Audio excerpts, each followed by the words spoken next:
Whoa. Whoa, is this thing on? Is it Wednesday? I think so.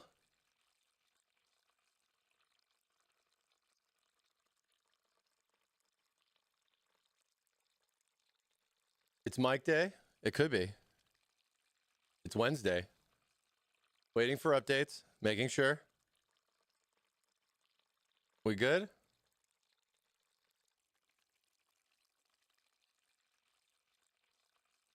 Oh, ho, ho.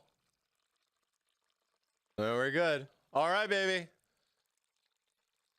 You're scared to push the broadcast button?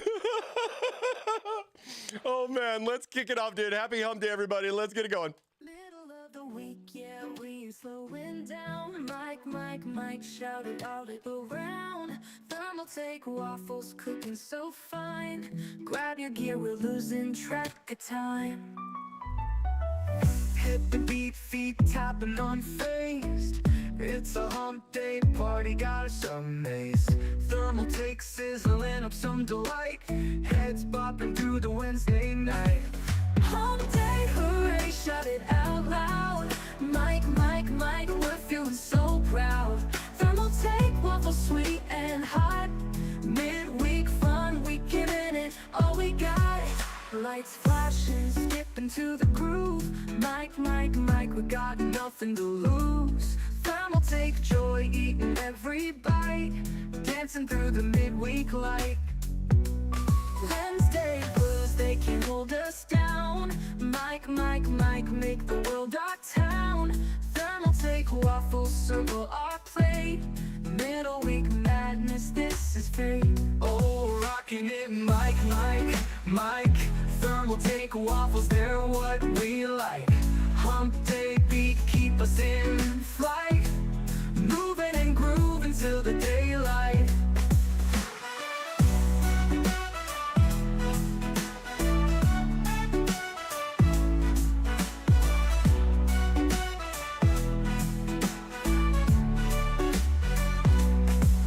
Hit the beat, feet tapping unfazed.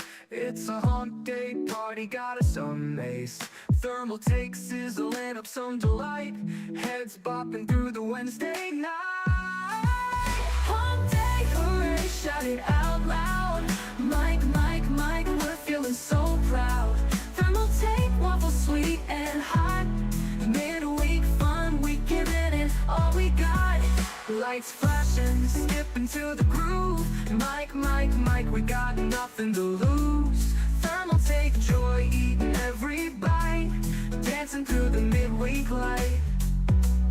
Wednesday blues, they can't hold us down. Mike, make the world our town. Thermaltake waffles circle our plate. Middle week madness, this is fate. Oh, rocking it, Mike, Thermaltake waffles, they're what we like. Hump day beat, keep us in flight. Moving and grooving till the daylight.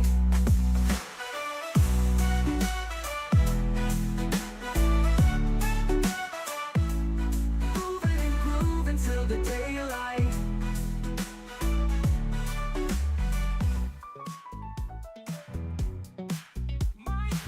Your weekly waffle has begun. Warm yourselves up on this Wednesday with exclamation mark waffle. We got giveaways going on.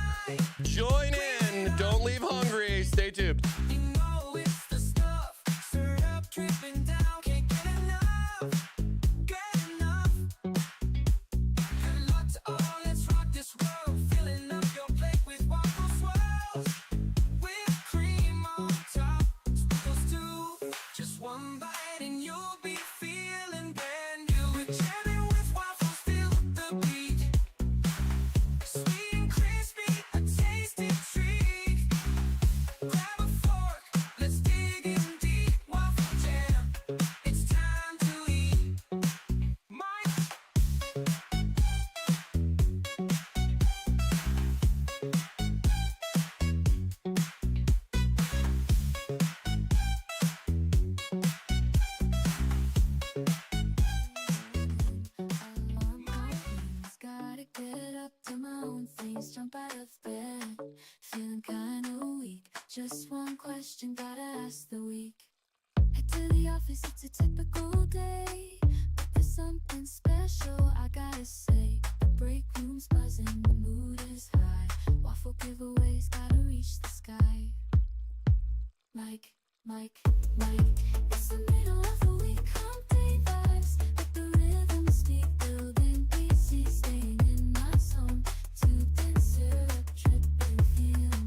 Mike's favorite day. He's feeling so fine. Spin the wheel now. Get the deal. Hey, your prize awaits. It's your lucky day. Waffles on Wednesday. It's gonna be a blast. Giving away prizes. You'll be having a blast. Mike. What day is it, Mike?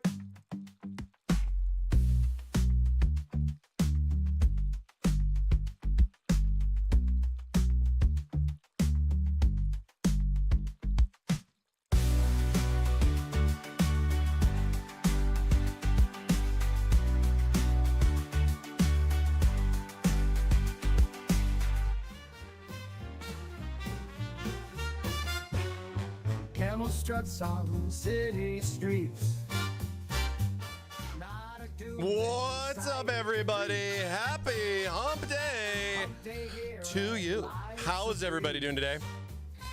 Hope everybody's ready to waffle. What's going on? What's going on? Get those waffles in, baby. Let's go. My alerts are having fun today, I see. Yeah. Okay.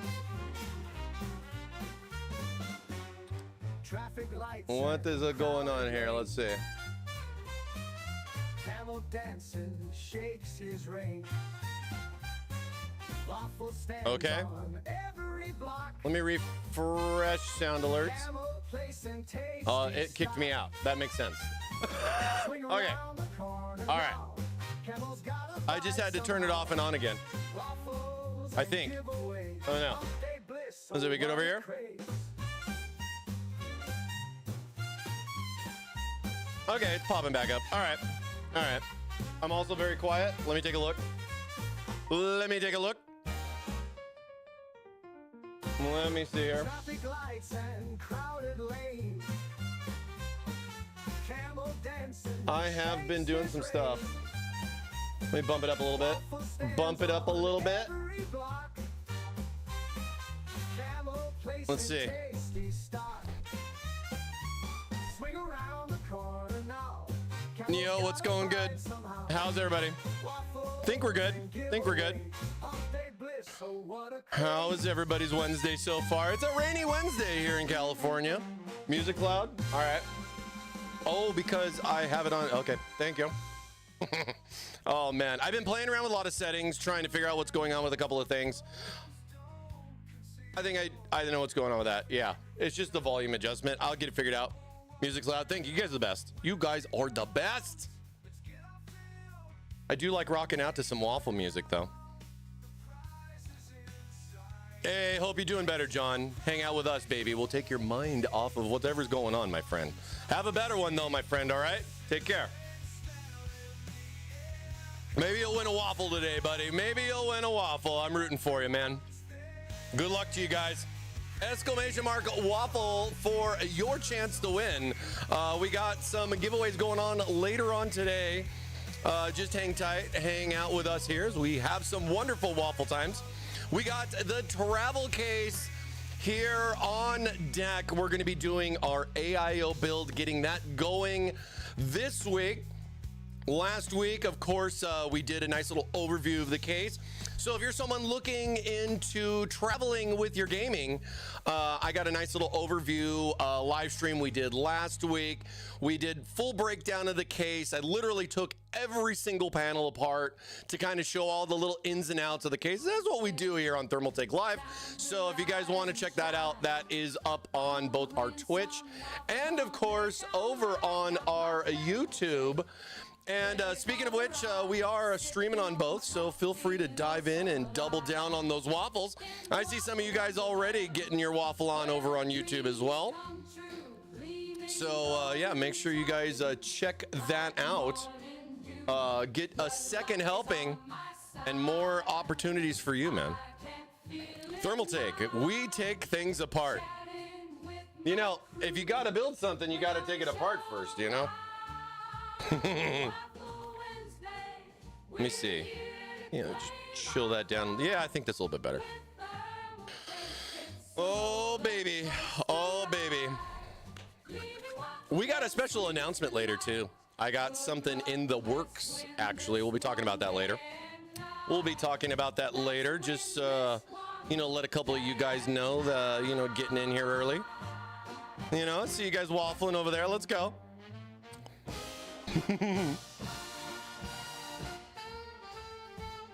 All right, let's switch it on up. Let's go, NVIDIA broadcast. Oh, baby. Oh, baby. Let's, here we are. Oh, hey, NVIDIA Studio. Let's go. We're going to need to update that. Put 50 series in there. Oh, man. You guys, anybody get a chance to get their hands on a 50 series card yet? I saw like a bunch of updates go out. I think it was this morning. I think I saw some stuff at Best Buy as well as some others, people looking to grab the latest and greatest from them. But you're kind of curious to know anybody that's got one of the new 50 series cards and how it's going, how it's working out for everybody. A lot of new stuff.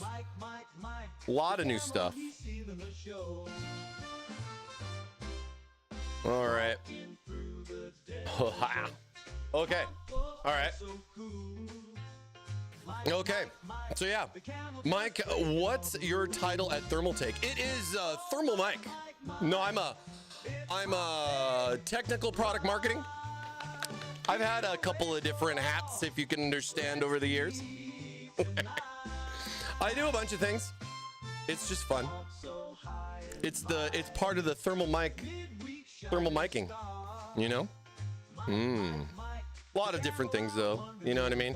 Kenneth coming in. Let's go. Thank you much.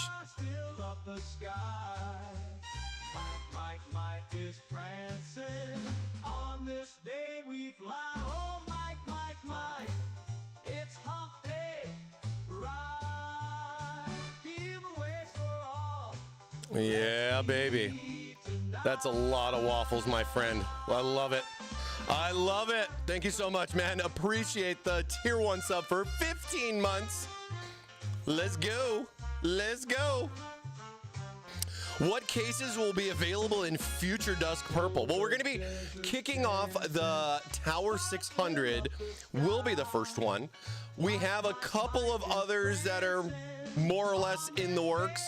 But I don't have anything to initially announce. I'm waiting on more or less the shipping dates for the new colors. We do have, like, if you come over to, let's see, that's already in the case. But if you come over and take a look on our chassis page, first and foremost, you guys got to see the matcha sold out, baby.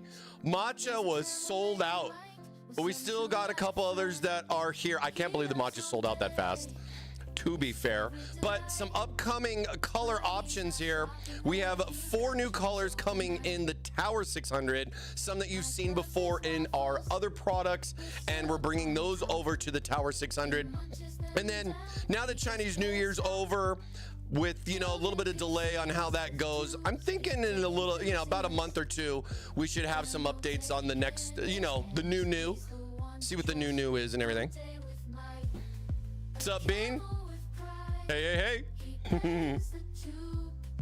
But yeah, I'm waiting to get some info on that because I definitely want to keep you guys posted, as we always like to do here on the channel, and definitely do a build. I can't wait. I want to do a purple build. Are you kidding me? I think that'd be a lot of fun. I'm actually really excited too because today we are starting our build in the new TR100 travel case. And I'm going to be honest with you, this is the first time I've built an SFF, like a true small form factor. It's going to be a tight fit. We got some big plans and some bigger graphics to slap into this bad boy. Now in stock, though, definitely glad to see the towers the travel cases finally get here. Is it TR100 the smallest case? No. This was actually a really good question. I had a couple of people ask me about this at CES as well as at Computex, right? We used to do media PCs back in the day. We're talking 10 years plus, right? when we used to do media PCs under our other division, which was like Luxa 2 back in the day. And we did a lot of small, like little media PCs. And actually those are actually the smallest cases we've made. I thought this was the smallest case we've ever made, but this is the smallest case we've ever made in a decade. So that's still saying a lot. I'm excited to get building in this. I mean, to be fair, I think it's going to be pretty quick. I'm going to try to not necessarily stretch the time out, but, you know, talk about some details with the case, because I think it's really important how the, you know, your 1, 2, and 3 as far as building in a case like this. You don't got as much room as you would normally have in like a larger case. So I'm going to try to focus on giving you guys kind of like what I suggest, you know, like my thoughts on, hey, what's the best thing put in first and why, or the, you know, second thing, stuff like that. So I think that's going to be some pretty good stuff to talk about. We'll have some waffles, of course, here later on. Where's Box? Oh, he's here. He's boxing around. He's in the back. I think. Steve, where is he? Is he back here somewhere? I never thought laundry detergent could go bad, but it seems the tide has turned. I'm a Gain fan. I'm a Gain fan personally and everything like that. I love the smell of Gain. It's funny though. Thanks, man. Appreciate the message, C-Play, dude. I always love them, dude. I love them all the time, man. Thanks so much, dude. Really appreciate it. Crush Bowman coming in with a 6 months. Let's go. Thank you so much. And Deuce Emperor Prime with the Prime. That goes well with you, man. Good look. Thank you. Thank you. Enjoy those extra waffles, my friend. Enjoy those extra waffles. Don't forget, subscribers on Twitch do get an extra waffle chance. You can have up to 3 waffles each week by subbing through Twitch and waffling over on YouTube. So get them while they're hot, baby. Get them while they're hot. And they're good all month. Those are good all month, too. I tried to get the AI to do a smaller case, and I couldn't get AI to understand how small of a case. I wanted, you know Zoolander? You know Zoolander with the phone? I wanted a case the size of that phone, and I wanted it on this table. I couldn't get one. I couldn't get one just small enough. I tried. I had this one was another one that I did. And I was like, all right, that one's a little smaller. That one's pretty good. This one I thought was pretty cool too. I couldn't get AI to understand how small I wanted it. Maybe I should have said I want a case the size of a stick of butter. Maybe it would then understand. I'll keep trying. I'll keep trying. Music has a bad echo to it. All right, let's change it up. Let's just do a quick little reset here on that. Maybe that's me. Maybe that's me. Here, let's change it up.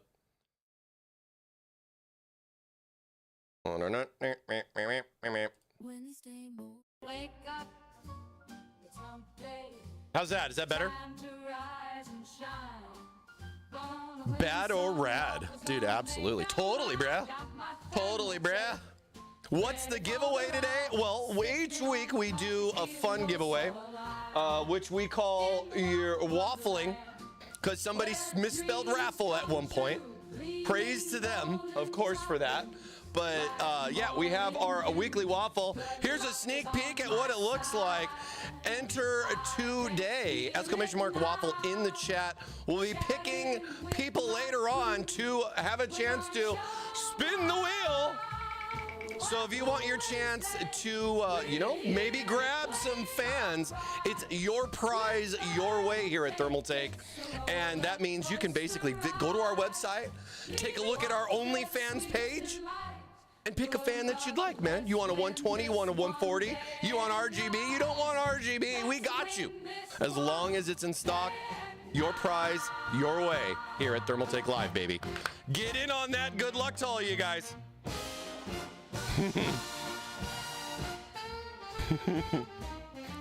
But yeah, hopefully that's a little bit better there on the audio too. Merry Christmas, chat. Thanks, Skull. Appreciate it. I can't tell if you're late or early. So if it's a late one, cool. If it's early one, appreciate it, you know.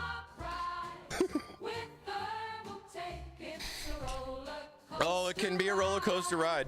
Audio sounds good. Yeah, I think it's just a couple of things. I've been having some stuff going on, you know. I've been trying to fix broadcast. I think it's going better now.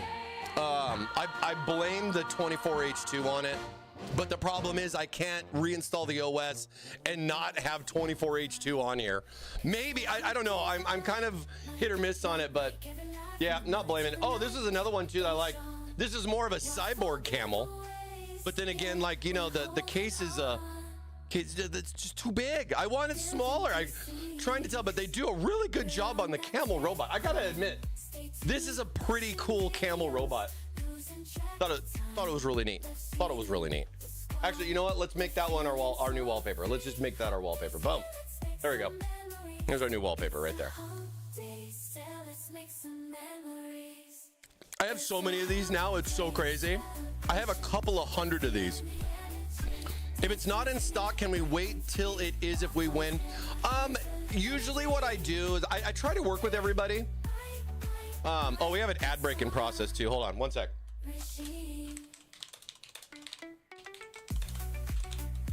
Just so everybody knows. Let me see. Yep. Okay.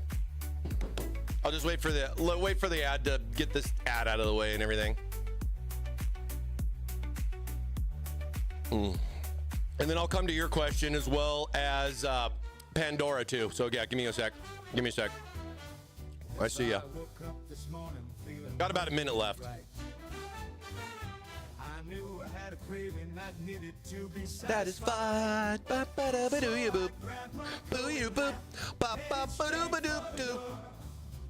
I'm a scat man.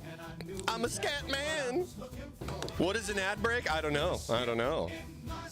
We have the special waffles are here right now. The special wafflers. I appreciate you, special wafflers. You guys are the best. But I am trying to do better with the ads so everybody can participate. You know what I mean? I don't want anybody to feel like they got to subscribe. It's all good. We're just here to give back to you guys. And I honestly just can't imagine why so many people are watching, man. You guys are the best. It's awesome. Really appreciate it. There was a patch. Hey, I'm a fan of fans. Me too. All right, it looks like our ad break is over. So yeah, so everybody can get back in here and everything. So let's see what's going on. All right.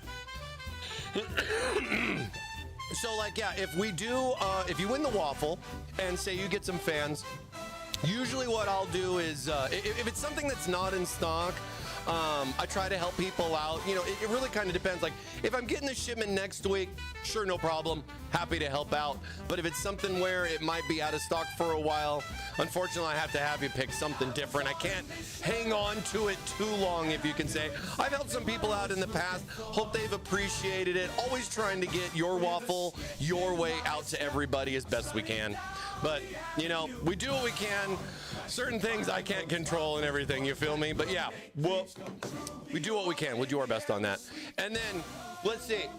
Pandora Gray, it came in. He has a question. He goes, Mike, I have a PSU question in regards to the 50 series.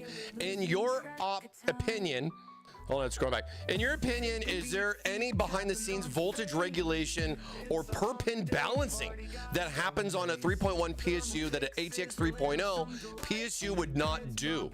I know 3.1 is mostly regulated to the female connector and the 12 volt or 12 V2x6 Gen 5 cable, whatever you want to call it, and you're concerned with all the cable melting stories. Yeah, man, I watched all those videos the last couple of days. I've been seeing a lot of that stuff going on. I can't find a high quality ATX 3.1 PSU, only 3.0, and you're worried about it. Well, consider it this way, right? Because I can definitely tell you that this is a hot question right now. I can completely understand. So let's just take a minute here. Let's take a minute here and chat a little bit about this, right? So if you go over to our power supplies, we have them listed ATX 3.1, 3.0. We do have a lot of 3.0 units because they've been out for a while.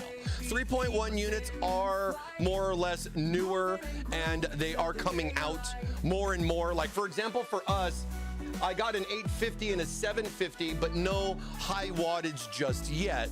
We have shown our new 1300 watt. And if you go over to Thermaltake, if you go over to thermaltake.com, our global page, you can get a sneak peek. This is our new power supply that we are coming out with. This would be the power supply that I would recommend, mostly for high-end users. You're talking 5080, specifically more 5090, but the 1300 watt is going to be probably the sweet spot for, I think, a lot of builders. I've seen a lot of others out there recommending around 1200 watts for total wattage capacity for that. But getting back to the 3.1, 5.1. So ATX 3.1 is more or less changes with the box as far as the inside of the box. The 5.1 was a change of the cable, and a lot of that was just the length or the connector, like everybody's talking about. I know you've probably seen some out there with the single connectors that are shorter. They've even put color on them, so it gives more of a visual to assure that you can help see that it's seated properly, right? Because that was a big deal with the 40 series. And I got to be honest with you, I did a lot of 40 series builds. I'm running a 4080 at home myself, and knock on wood, man, I have been doing really good. Haven't had any problems with any of the connectors, definitely not like melting stuff. But dude, the thing is, and we've done this on the show, is, we've done benchmark stress testing. We've seen what kind of wattage pulls that we can get with 40 series cards, but man, 50 series cards are gonna be a whole different ball game. I'm kind of excited to see what we can come up with and showcase those. I'm more or less waiting for some of the new power supplies to come in. Like I said, this one's not in stock yet in the US. It is something we are waiting to get. It got kind of, delayed because of Chinese New Year, but it is on the way. This one right here being the latest from us, the 1300 watt being a good spot for, I think, a lot of people looking specifically on the 5080, 5090 side. So I think those are going to be some good options for people. I just wish I had it right now. And, when you're talking about this, I mean, you guys saw the videos. If you didn't, go check out the videos. But, my hot take on this, literally, was, I saw Drew Bauer's video, 151C off of the connector. I have thermal probes here. I want to test this. Is it really 150C? Like, who's got a 5090 right now? Do you have get a thermal probe on that thing? What's it going? 22 amps on a single rail. It's pretty crazy. And like, as we went through the process of going to 3.1, right? And a lot of that stuff, there was a lot of very strict regulation specifically on that Gen 5 cable. I mean, we're not just talking gauge wise and everything, as far as certain people running 18 gauge versus 16, as far as what they do. I don't know if we actually list the gauging on here. I'm pretty sure it's all 16 gauge, but I don't know if we specifically mention it. As far as just like what I know versus what we actually say on the website. But yeah, these Japanese capacitors, 105C is not going to be enough. No, I'm kidding. A lot of this will be some pretty interesting things to check out. I think with how everything's going, we may see graphic cards, especially OC cards in the future, that could possibly have a change in their power delivery. But we'll have to wait and see what's going on. Like with this one, for example, too, one of the things I like about this one here is that it's got a dual Gen 5 on it. This is one of our first models that's a dual Gen 5, or offering two 12V 2x6s on the actual power supply itself. And simple math, right? If you were pulling 600 watts from both of these and it's a 1300 watt power supply, what are you going to do, right? That doesn't make sense. What about everything else, right? What about everything else? So, there's a lot of adapters, there's a lot of extensions, there's a lot of other third-party options you can buy. Maybe they look pretty, but I would resist to kind of look into a lot of third-party market stuff, specifically for your warranty concerns, mostly because, yeah, I know it's a pretty cable. I know that it's cheap and you can buy it overseas or wherever you may get it, but I'm always going to say just use the Gen 5 cable that comes with the power supply. And a lot of that is to just make sure it protects you as well as make sure you have a proper regulated cable. It is important. Yeah, the cables push a lot of wattage, man. I saw Jay's 2 cents, 630 something watts. And you're like, bro, the cable's rated for 600. How does that make sense? So a lot of stuff to figure out, right? A lot of stuff to test. And I mean, I think for a lot of people, you know, when they've seen some of these videos out there, it's a big concern for them. And it's a concern for us too, being a power supply company, let alone PCI Gen 5 stuff, right? So, or just getting it to fit in the case. I mean, the good thing is the cards didn't get even bigger per se. In fact, they got a little skinnier, which is really nice. So thanks NVIDIA for that, because I would say the width was more of a concern for a lot of our case fitment versus just the length. I think we've made even small cases like this one over here pretty decent for stuff like that. But yeah, man, power's a big one. I think we'll have to figure out what's going on with it more. John says, answer, most adapters have some level of resistance, losses, and higher risks of fire than 3.1 with a single cable and less points of failure. Yeah, I mean, a lot of it's how it's built too. I mean, would there be any changes to how power delivery is done or safeguards inside? Not necessarily. I think with a lot of, like, you know, when you look at protections and stuff, I mean, there's certain protections to me that doesn't necessarily make sense, like OTP. Over temperature protection is a protection, but usually something else will trip before that. So a lot of times you might not see OTP on a power supply and go, well, why doesn't it have OTP? You know, OTP, yeah, you know me. But over temperature protection is usually one of the last things that would trip, just to give some some ballpark, I guess, on that, versus like a short circuit, over voltage, over power, you know, so you have those OCP and all those other protections in there. They're not a guarantee. They never will be, right? But it's good to make sure you get a power supply that is properly rated, at least for that, has the protections. I'd recommend gold and up for the most part, at least when you look at 80% or 80 plus. But then you also have Cybernetics too, which is another great company we work with, and we get our power supplies certified as well through there, and we offer a nice warranty on it too. So you have some concerns with that, regardless of whose power you get or whose card you grab. You know, make sure that you're going to have enough juice for one, but two, make sure just be as careful as possible with those cables. I think it'll be good though. I haven't seen too many problems with them from what I've been using them for. We have a 1,000 watt SFX 3.1, 5.1. I have, what is it? I got this one on the table here. I'm going to be using this one actually in our build here for this week. This is a 1,000 watt ATX 3.1, 5.1 in an SFX. That's going to go really good, I think, here with the travel case. So that should be some good stuff. But we'll just have to see. I mean, a lot of those tests and everything, man. Let's get, you know, I think we get the card out, get some more results. I don't want to say too much. I need to do more testing myself, guys. Like, we've only had a couple of cards here for preliminary testing. If you understand, like LCGS and a lot of our turnkey systems, we're getting those new SKUs out with the new 50 series cards. They're going to be popping up left and right here really quick. So a lot of our time's been spent on getting those qualifications going for that. And then I really hope that we can get some more time to kind of play around with this. Maybe do a build on stream too. I think that'd be kind of fun. We've done stuff before where we do some benchmarking and everything. And, you know, that kind of leaves it open here for us to do that with the travel case too. So could be some good stuff with that. But yeah, man, that's a pretty hot question right now, literally. And I know a lot of people got a lot of questions on that. What's interesting is I have no idea about PCB design, but I do know electrical cabinet design. We're designing for high power, thicker cables and joining power to a bus bar. Yep. How we handle higher power. There's some pretty cool videos out there.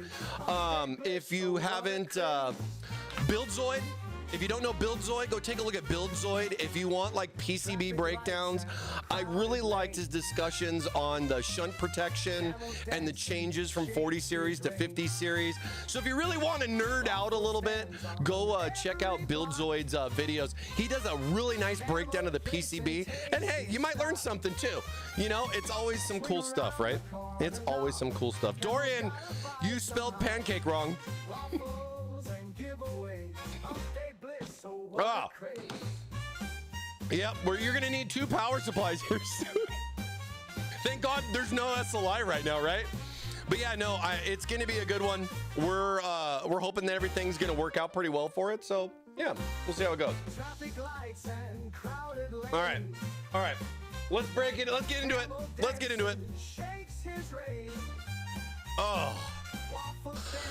Moo right back at you. But yeah, I think you know, power's going to be an interesting topic for I think a lot of people. I think people that have a 3.0 power supply, I don't feel that you necessarily need to be super concerned with it. But going to like 3.1, 5.1, if you're going to go like with a new build, I definitely look at that if that's something that you're going to be buying a new one for. But for the most part, I think it'll be pretty decent. I don't think it'll be too bad. Make sure, just bump that down a little bit. There we go. I moved my camera a little bit closer because the case is small. I want you guys to be able to see all the stuff inside. We get you a nice little front row seat here, you know, to the build and stuff like that. I mean, I miss SLI too. My last, where is it? Right here. My last SLI build, man. It's old now. 98, or wait, not 98. What is it? 9800 Ti, 980. No, wait. Gosh, dude, it's been so long. They're 980 Ti's. Yeah, they're GTX 980 Ti's and SLI, man. That was such a amazing card back in the day. Need a micro lens for this case? I know, right? But you know, true SFF. And it's so funny because it's SFF with SFX power, but this bad boy coming in right under 19 liters for the case to give you guys some perspective on that. Of course, we have all the measurements and everything on the website. If you guys want to know length, width, height, weight, all that stuff, we got you covered there. You can visit our website and get all that information.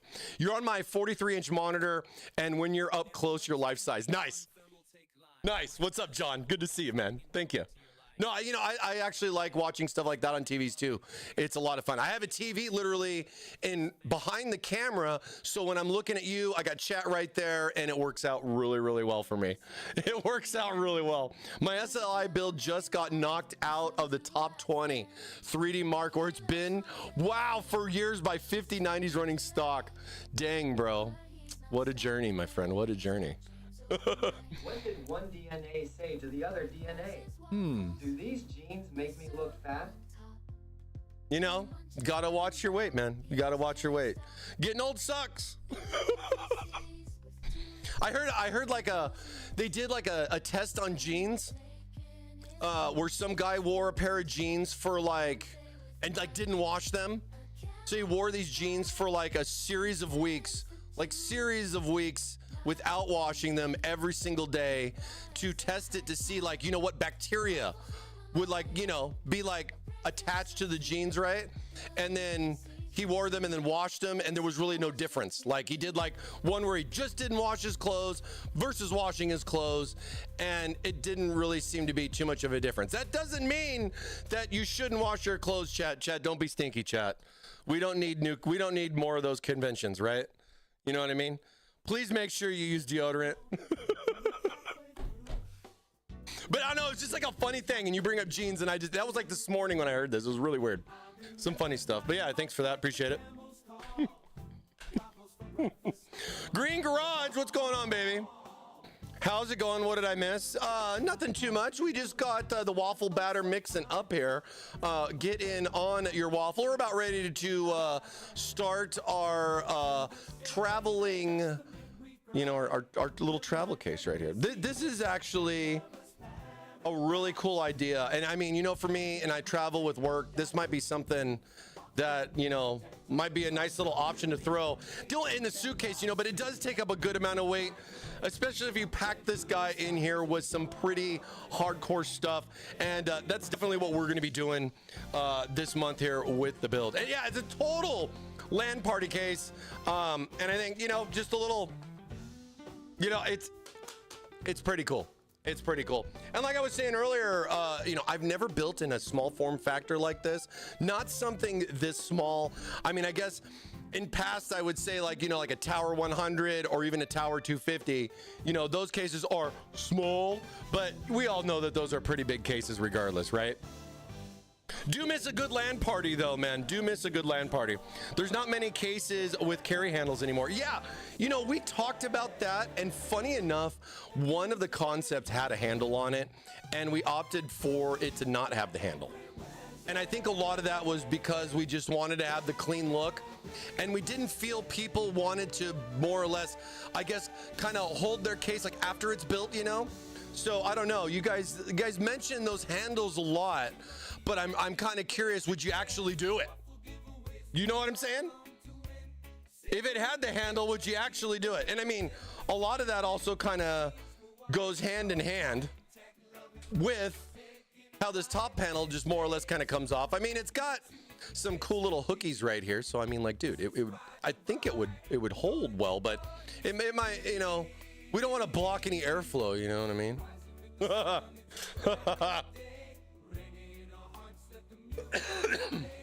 Yeah, and you know, you can just secretly hide your PlayStation inside here too, and just pretend that you're in PC Master Race. You can handle the handle? All right, I hear you. Appreciate the feedback. PC backpack next year. Dude, I remember seeing PC backpacks like a couple of years ago when VR was getting like really popular.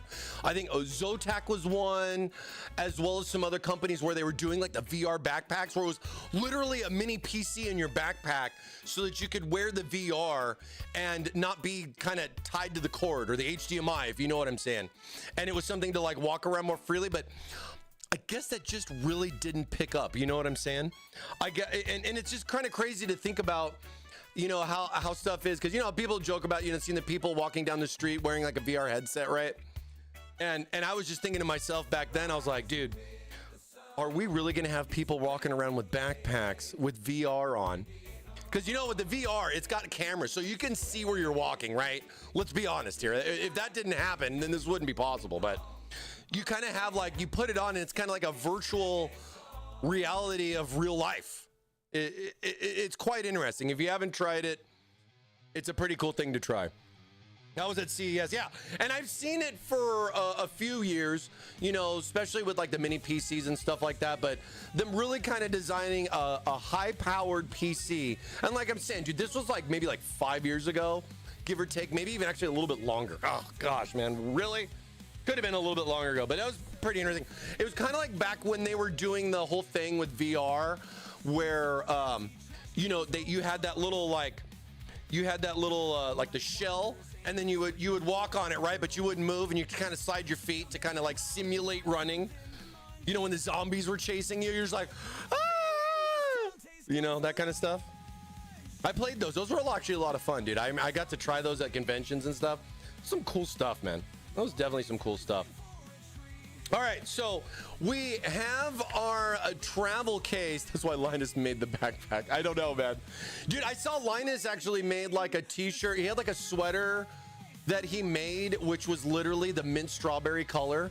And I was tempted to try to buy one, but it was like $120, and it sold out almost faster than 5090s did. So I was like, oh, well, I was like, bummer. Because that actually would have been kind of cool, because it's basically like the colors. I mean, it's literally pink, you know, or no, was it the bubble pink one? I think it was the bubble pink one, but then the mint strawberry, that I'm looking forward to the mint strawberry so much, man. I'm looking for them so much. Yeah, no, and dude, sorry, Cyber, we are not going to be at PAX East this year. A lot of it's kind of conflicting because PAX East is in May, and it's usually in like March or April. And then on top of that, Computex is early this year. Computex usually being like the first or second week of June is now like the middle of May. So I'm going to be leaving almost a month earlier, I would say, than I normally do, going to Taiwan for Computex. So it just became it became difficult. Dude, Green Garage coming with a 40 stream streak, man. Thank you so much, bro. I appreciate that. 100 viewers, let's go. That's gonna kick us into double waffle mode. And I've been thinking, actually, you know, if you guys, just for you guys that are hanging out, I have some plans for upgrading the waffle this year. We might have some more waffles here in the very, very near future. So click the follow, click the like, throw us a subscribe, man. Hang out with us. And I don't know, Blue, I think I missed your hydrate, man. My bad. Cheers to you, my friend.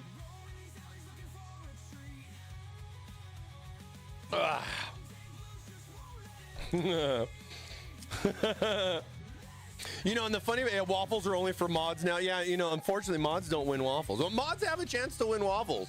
You know, these guys aren't official Thermaltake. You know, these are some amazing guys that love to help out, and I love them. I love them both. They know who they are. My specials, my besties, my besties. Yeah, could win a monitor, man. We had a monitor winner a couple of weeks ago, actually. That should be on the way. They went with a 32-inch too, so I'm excited. Hopefully they're having fun with that. That is a nice waffle to give out. Hey, it's working. Let's go 60%. Let's go. Why don't you guys sell hats and cups and stuff? You know, that's another thing I brought up to my boss, actually, right? We're real focused on not trying to create something for somebody to purchase. We want to give it away. So ideally, I've been trying to push for more hats. I need a new hat. I need a new hat, man. It's just, I love this hat, but we need to change it up. We need something new. You know, clean it up a little bit. But, you know, stuff, I got some talks going on with stuff like that, but ideally I'd love to give it away versus like sell them and stuff. And that's been a big thing for us, but we'll see what happens, man. We'll see what happens. We like to give out the swag stuff's cool too. I need some more swag stuff as well. So that's like actually another thing on my list is, you know, how are we going to change it up? Maybe do some new stuff. Trying to figure out if we might go purple on a couple of things. It's still kind of up in the air. You know what I mean? Still kind of up in the air. So we'll have to see how it goes. We'll have to see how it goes.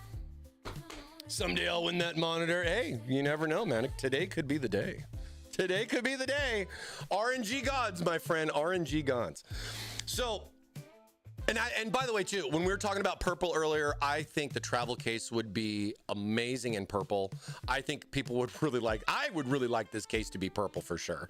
I think this would be a fun option. Like if there was going to be another, like what else besides the 600 that we've already shown in the purple, I think the travel case would be a good one.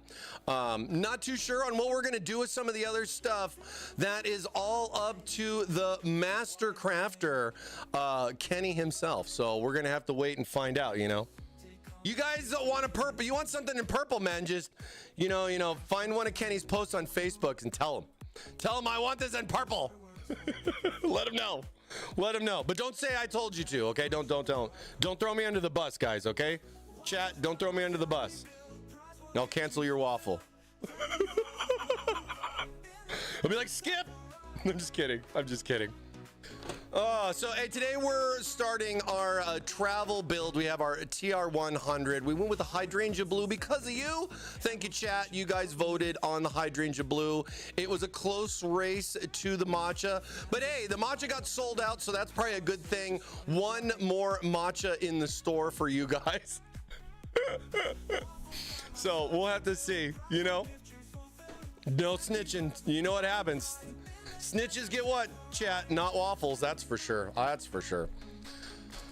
And then, yeah, like I was saying too, we did a nice little overview of the case last week. So if you guys want to know more about the case specifically and everything, feel free to check that video out. Today, we are going to be starting with our build.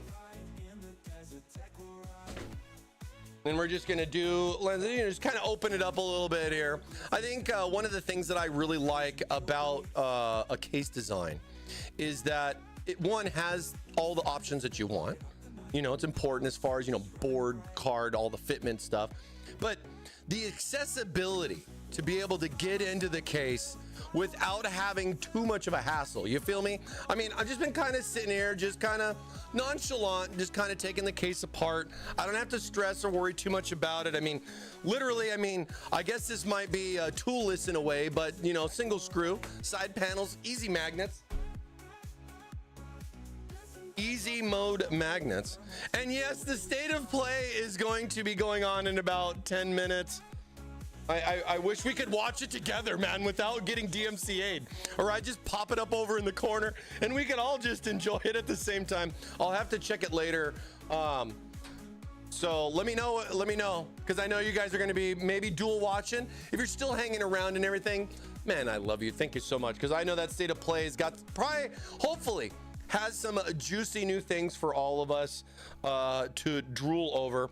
I know one of the big games that I'm looking at is the new Elden Ring DLC.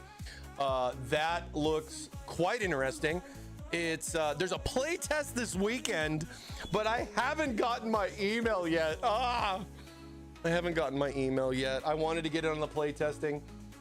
I thought it was kind of funny that they did it on Valentine's Day, and I was kind of like, man, that puts somebody in a hot spot right there, because they literally have the testing on Friday for the new Elden Ring game, and there's like a test like early in the morning, and then the other one, at least my time, I think it was like 6 or 7 p.m. till like 11 o'clock. So that's kind of like, you're gonna have to choose Elden Ring or death. You know what I'm saying? If you got a significant other, you better choose wisely on that one. Yeah, the new Elden Ring, the DLC, they have a playtest that's going on this weekend. I signed up for it. The sign-up's already over. It was like back in January, but I didn't get the email, so sad face. You can't win them all. Can't win them all. Pancakes not welcome. That's right. But it's like a whole new mode and everything, so that's a cool thing. Big fan of FromSoft, so definitely gonna pick that up. I really like how I can remove the cooling bracket here off of the top of the case. It really opens the case up for a lot of you know, the installation, being able to get in, look, see everything, kind of get everything mapped out. Your cable management is definitely going to be a little bit more challenging in a smaller case like this, so any little bit of extra wiggle room really helps out, right? And the other thing that I like about this too is that this will make it a breeze to install our AIO onto the bracket and then drop that all down into the case. And there's going to be a specific way you want to mount your AIO in this case. So once we get around to that part, because I'll be honest with you, mounting the AIO is not necessarily the last thing to do, because I'll probably put the graphics card in last, but the AIO is going to be something you're going to want to do towards the end, because that AIO is going to take up a lot of this space here on the top, if you can understand. And you know, with cables and your cable management, you're going to want to be able to make sure that you work that out as best as you can before putting that AIO in. But one of the nice things is, with this thing being removable, you can do a lot of little test fits with it. And if you got to lift it out to check like a cable and stuff. Uh-oh. We just flickered. We just had a power fluctuation. But it didn't shut off. No, like, dude, all my monitors just went blank and everything went whoop, whoop. Like a little bit of a flash, but we're still here, right? We're still here, right? Oh, come on, man. Waffle Wednesday. Don't file me, Waffle Wednesday. We good? Okay. Just checking. That was interesting. That was interesting. Yeah, could you imagine a Windows update where you're in the middle of streaming and then it just automatically restarts your system? But the good thing is we didn't end. So that's actually It skipped for like a little set. It was really weird because all my monitors went black and then came back. It was within like a second, like just like a little. We'll go until we can't, chat. We'll go until we can't. I'll tell you that right now. We are here. We got to at least get our waffle. Let's just do our waffle right now.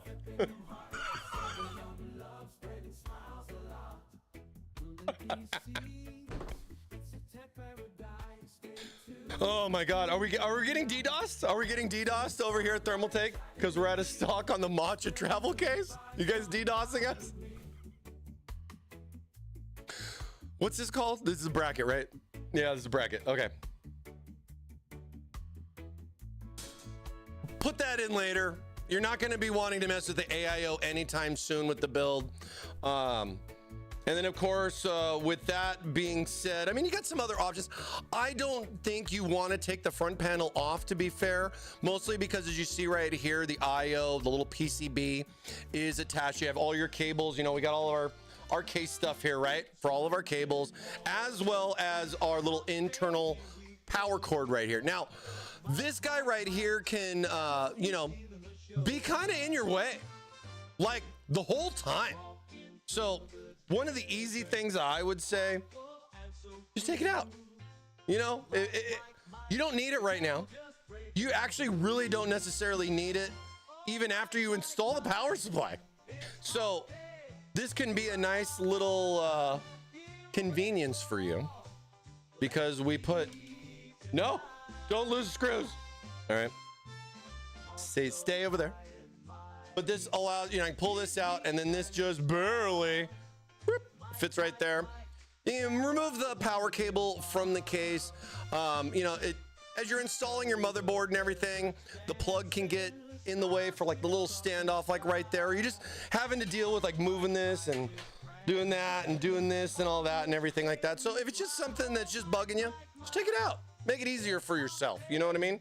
But like I said, I wouldn't take the front panel off of the case with the AIO and everything because you're going to want that. It's, for the most part, down and out of the way.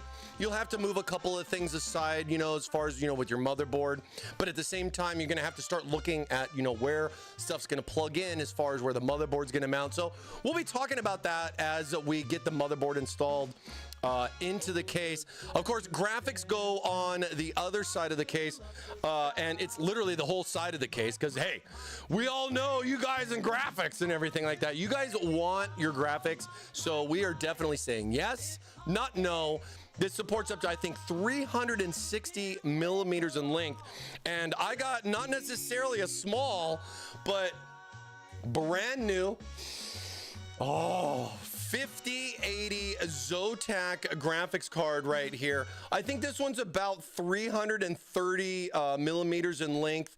This is one of their new 5080 GPUs that we got here. This is the one with the cool little infinity mirror that's built into this. So yeah, be a good card for the case, man.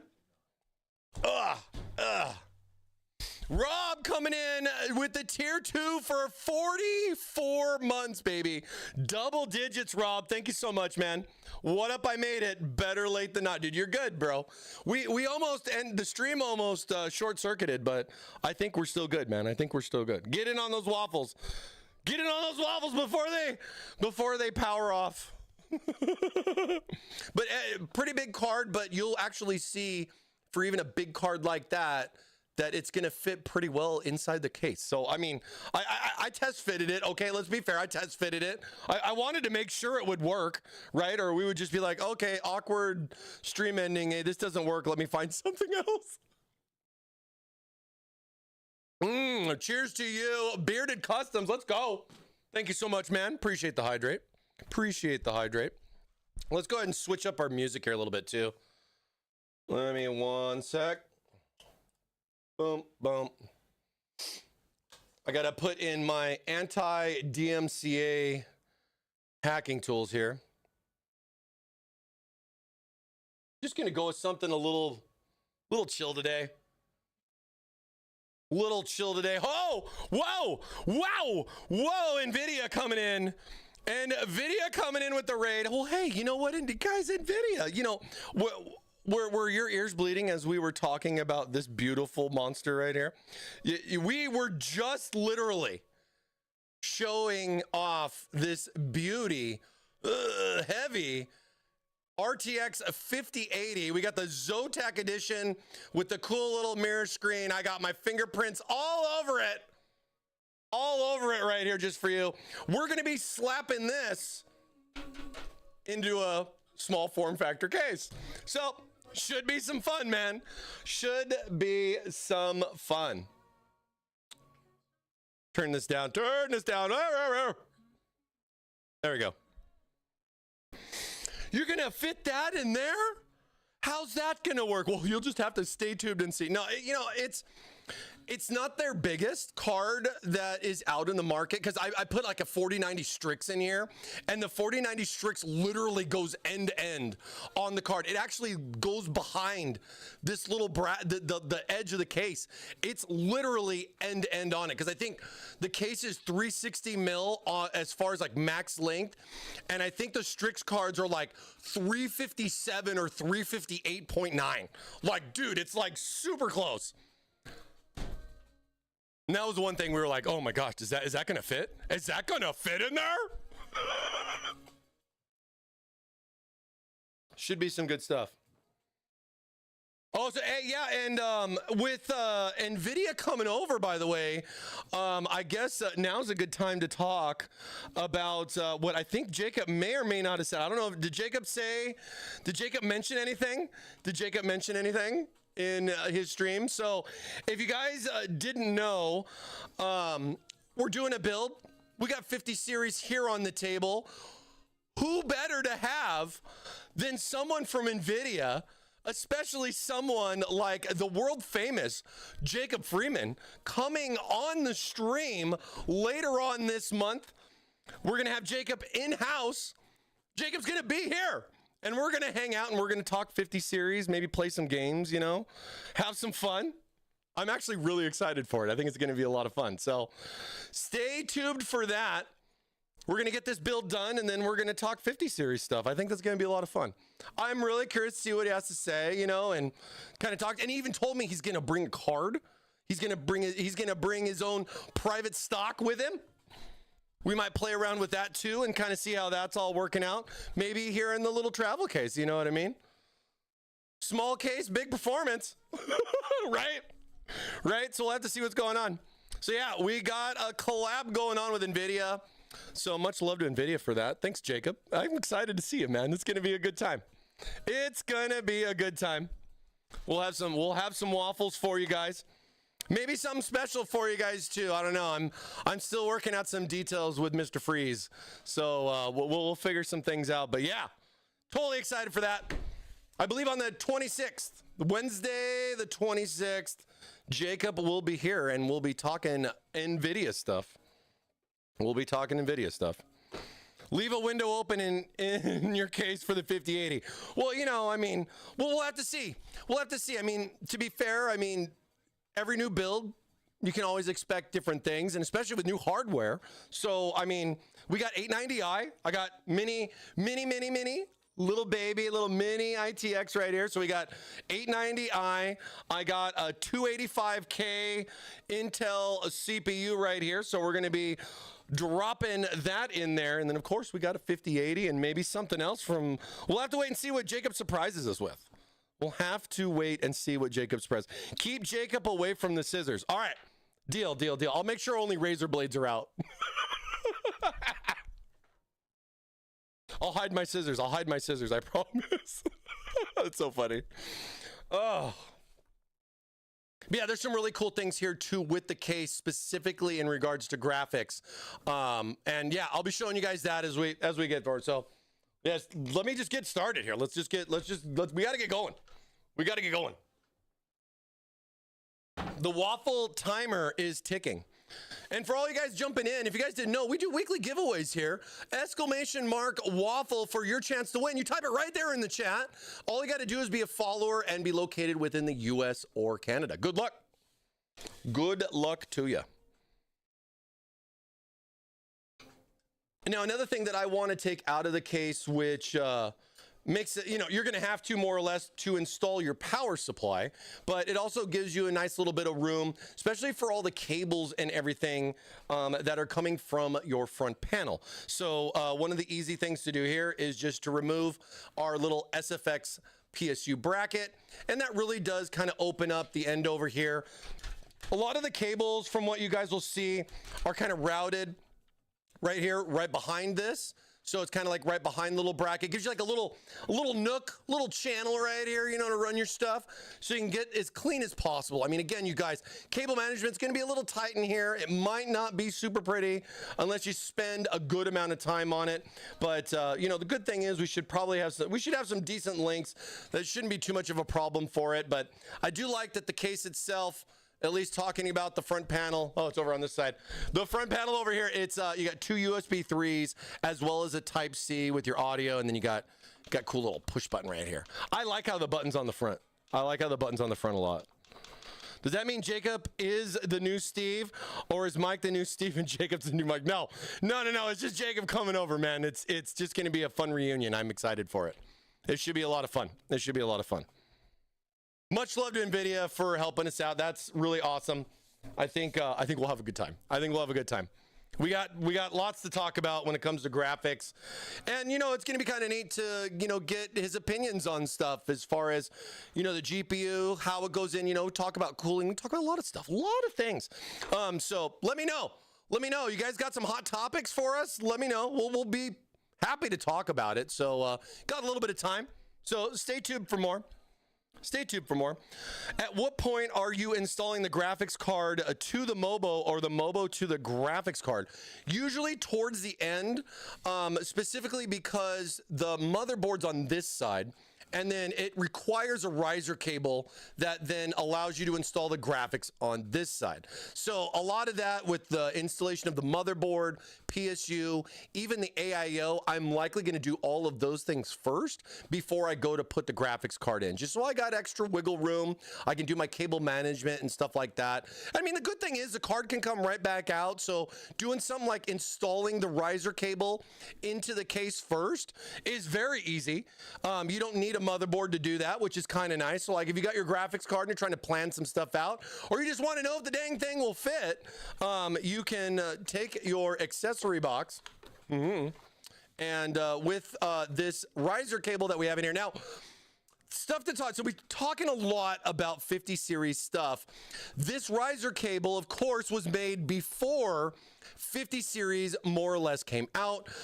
This is a 4.0 riser cable, and we have done some preliminary testing on it already, not just with the Zotac 5080 as well as a variety, MSI, Asus, you name it. We're testing a variety of those, but not seeing too much of a performance drop. Definitely works.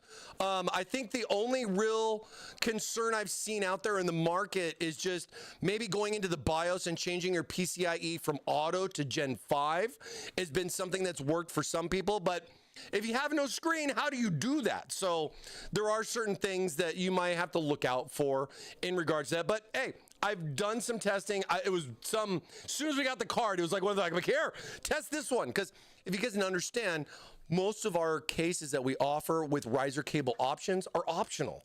It's kind of something like you can still go into the card directly or the motherboard directly, or you can go vertical with a riser cable. But again, it was an optional thing.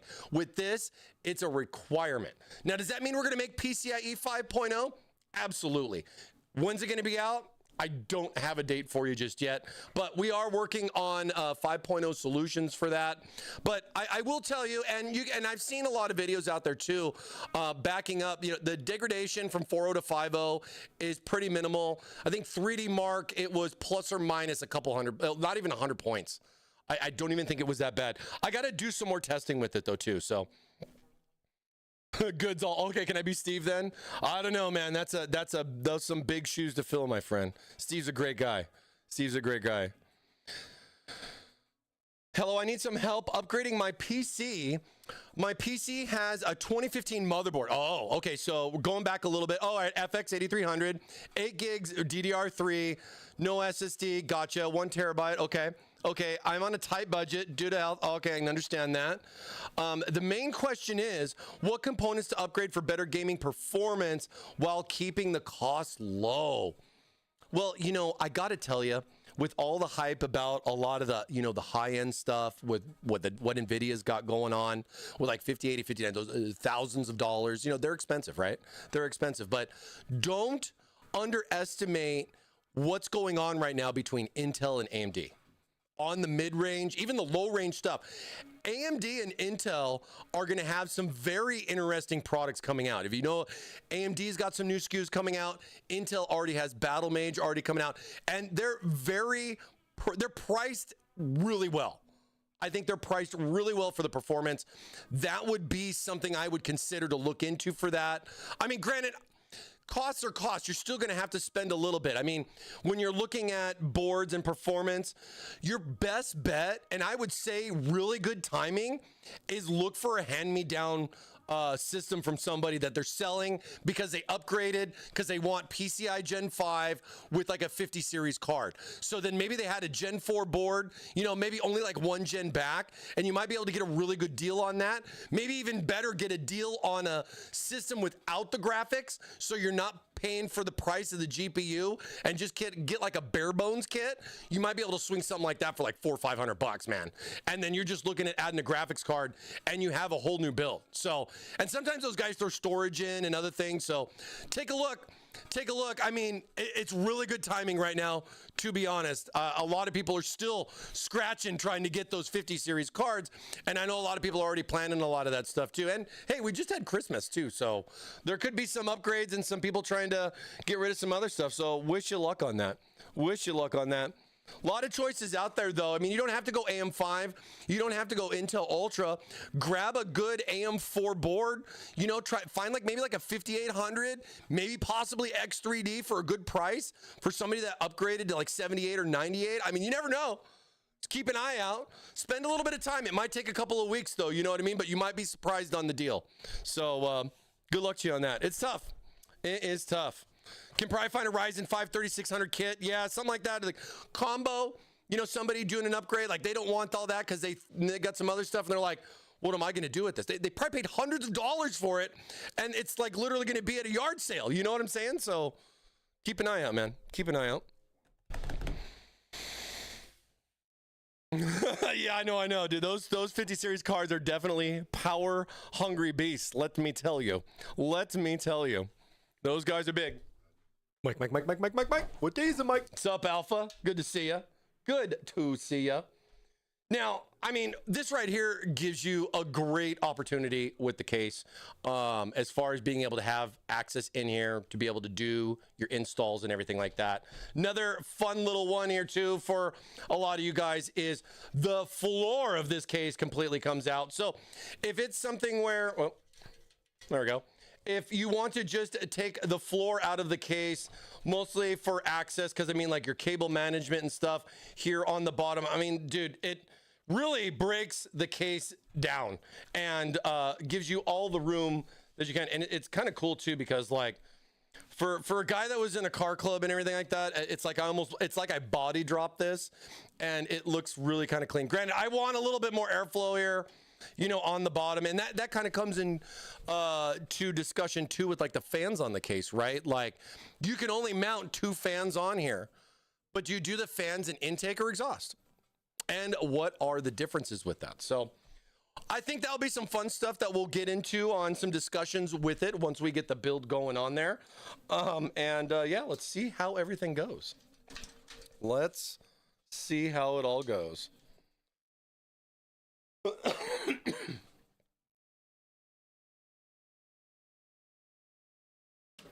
Yeah, you got to set your goal or game you want to run at what FPS resolution. 50 cards look extra spicy. You know, I haven't gotten my hands on one. Definitely not something at home where I can game with. I'm running a 4080 at home, so I'm definitely happy. Everything that I'm playing has been really good. So, but I got, you know, Got the itch, right? Everybody got the itch on 50 series. You know how it goes. You know how it goes. Just like new CPU comes out, new chipset, new stuff, right? So yeah, options for taking the floor route is another cool little thing with that. You can also pop the top off of the front panel, you know, more or less if something like the access back in here would be something, but consider that if you remove the top, it makes this is held in by the top. So if you remove this becomes loose. It's not secured, it's not screwed in or anything. It's literally held in by this top piece, which is of course then held by a single screw. But either way, that's why I'm going to leave the front of the case together, because it's not going to make or break the build. I'm not going to have to mess too much with the front part of the case. It's mostly going to be right here, power supply, motherboard, you know, with all the cables and stuff. So yeah, yes sir. Now accessory wise, we can start getting some of our parts out of here. Waffles, it's what's for breakfast. Waffles, get your waffle on, exclamation mark waffle. So nice little accessory box. You're gonna have your riser cable. It is in a static bag. I just already took it out of it because, you know, it's already there. I like how with the snow edition and the hydrangea, not only do we give you clear zip ties where the other dark cases that have the black interiors will have black zip ties to kind of mix and match. It really does help that these necessarily are not black, so that way I get nice transparency with them. Kind of flows with the case, if you feel what you know what I'm saying? As well as our cool little TT tape that we got right here. This is a Velcro cable management strip, and it's got just little perforations in it, so you can basically kind of pick how long or how short you need for them. And to be fair, this is going to come in handy a lot, specifically for our AIO tubes, because with the case, as far as how you're routing the AIO with those tubes, you're going to want to pinch to kind of help recess it into the case a little bit more, right? So great little option for stuff like that. And as you can see, it just breaks apart in your little pieces that you can do. One logo at a time. One logo at a time. All the cases will come with a color matching insert to replace to add the screen in. I'll probably be grabbing a screen later on this month with some upcoming streams. We'll be throwing that in there too, because you got to have the screen. And then of course we have our this is our little bracket.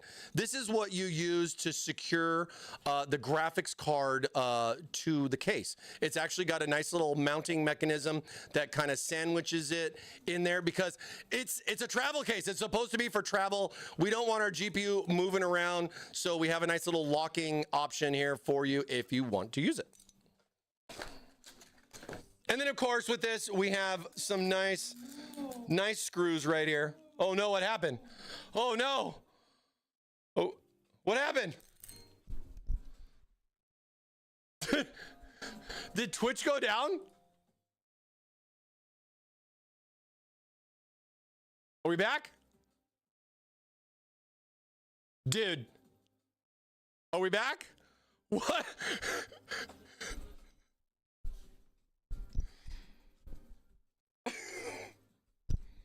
It's not me. It's not me this time. I know sound alerts aren't working. There's some weird thing with Twitch going on right now. I don't know.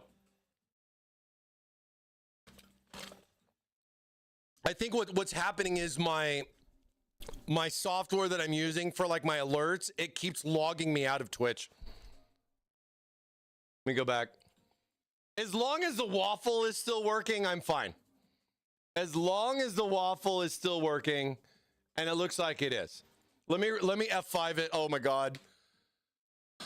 Let me F5 it, make sure it's still good. Okay. Okay, we're still good. Hey, let's go. I just logged back into it. And it's catching up now to the alerts. This is why that 60% of the time is so important, chat. So important, chat. Twitch is fine. I don't know, man. It's the rain. It could be, right? The cables got wet. Oh no, the cables got wet.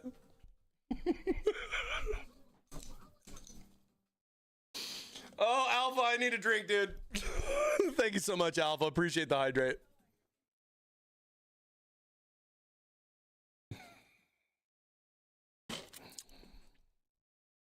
And then the sound isn't working on the alerts. Oh my goodness. I don't know what to tell you guys.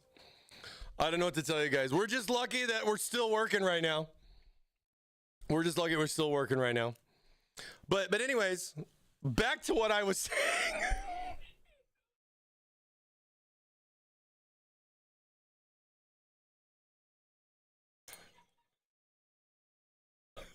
Oh my God, I love it. So back to what I was saying, the travel case, if you go with both the white or the hydrangea, you will get some nice chrome screws in here, and you'll get black screws or the hardware to go along with that, as well as a black riser versus a white riser cable for the 4 different models, depending on what the interior color is like. So that's really nice. We got a white one in here for this one. That'll blend real well. You're not going to see it too much, but when you guys see it, it's gonna make sense, and you're gonna be like, all right, yeah, that I'm glad it's not just like a standard one per se, right? So let's just power over there with that. Put our little bracket over there, and then yeah, this is a cool little thing, little latching bracket. We'll do the installation of this probably towards the end of the build when we get everything going. Get that out of here. Now, on the case too, when you're kind of looking in here, just give you guys a nice, I love how small this is. I can just literally lift it up, but you got a good amount of wiggle room in here with this.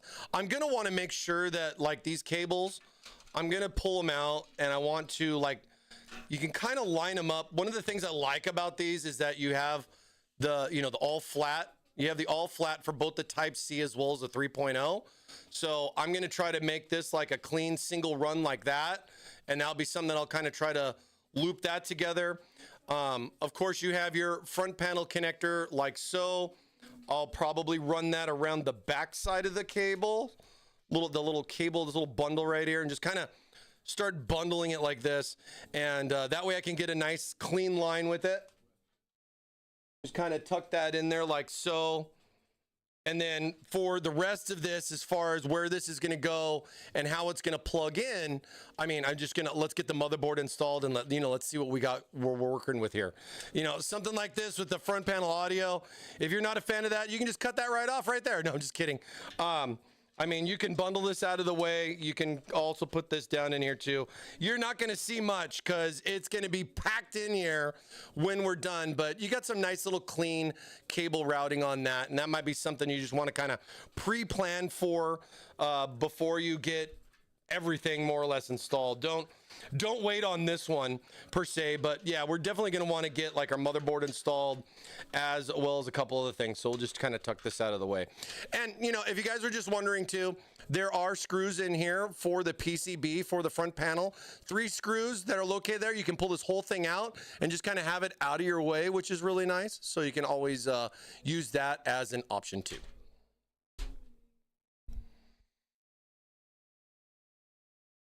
USB DAC issue. What do you mean, Green Garage?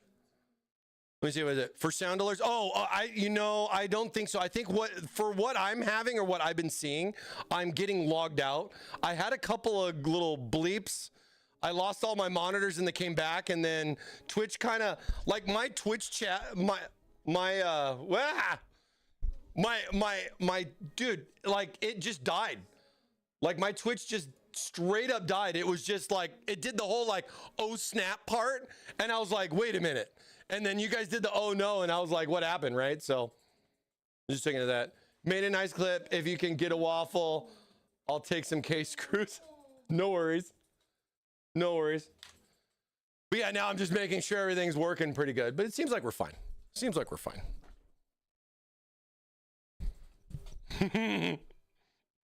We don't want to have too much power here. It might overvolt some things. You know what I mean? It might overvolt some things. But here, let's go ahead and we'll jump back over to this. Let's get out some of our new hardware here. So look at this. This is our ASRock. This is the Z890 Nova Wi-Fi.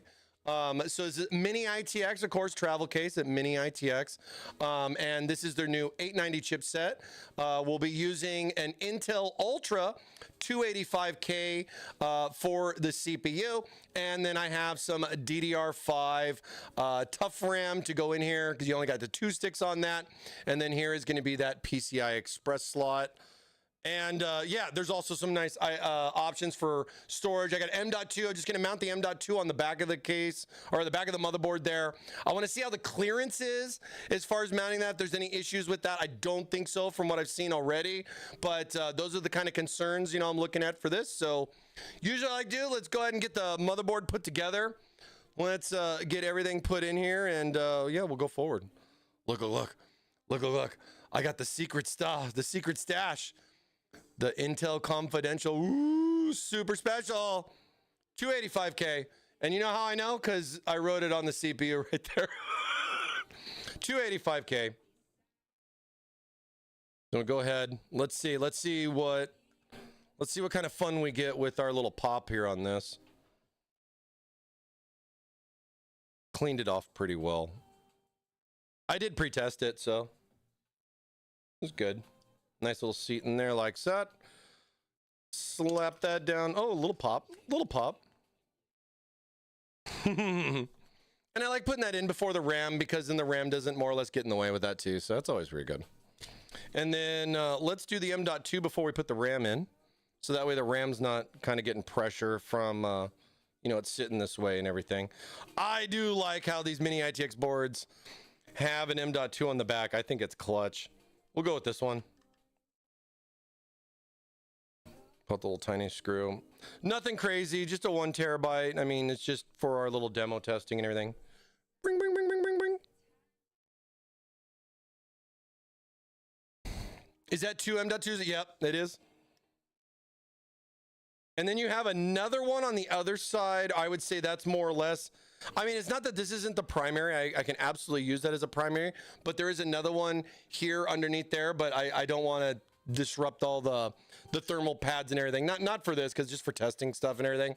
We're going to be using this board actually in this case for a lot of testing going forward once we get it done. So that will be a nice, you know, just keeping it simple, right? Keeping it simple. And then we got our Thermaltake. This is our XG D5. This is our DDR5. I believe this is 5600 or 6000. I think it's 56. Nothing crazy. And just like any configuration, if you didn't know, I'd like to mention it, the sticker that's on the RAM always faces the CPU. So you don't have to worry about, you know, which way does it go. Just face the sticker towards the CPU and you're good. At least for us. I can't speak for everyone. I cannot speak for everybody, but we've done that on every single module. And I think it's actually kind of cool.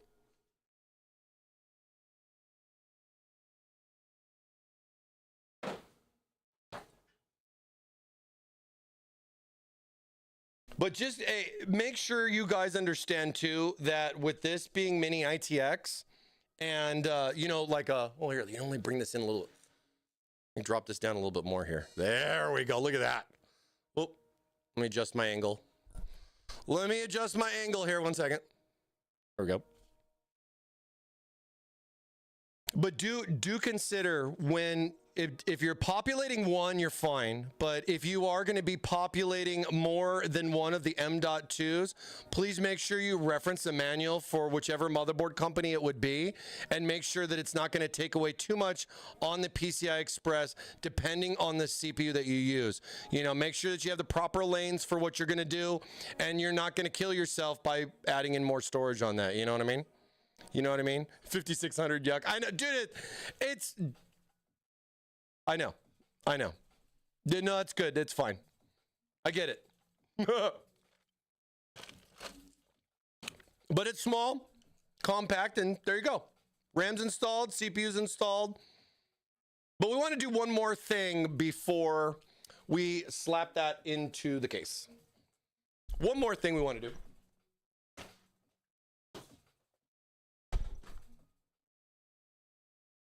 See, I got some nice Fans right here. I'm going to be putting some white CT140s. He's got the magnets on it. Highly recommended for this case, making it super simple on that.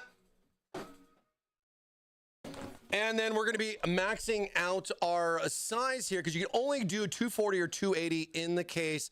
And I got our TH280 V2 Ultra in here. And I'm just going to swap the fans out for the magnet fans because we don't have the magnet fans yet in the new. So the Ultra means screen, EX means magnets, and we have a TH360 EX Ultra, so we have that in the 360 but not yet in the 280. So I'm just gonna opt to swap the fans out so I have some magnetic fans there, you know, because I want to. But what I want to do is I want to pull out the back plate for the AIO and just get it pre-installed. It's got a nice cutout on the case, so you don't necessarily have to do that, but it just makes it easier for me. And we can open this all up too. You guys can check it out. Where'd my, oh, there it is. My little bar thing here.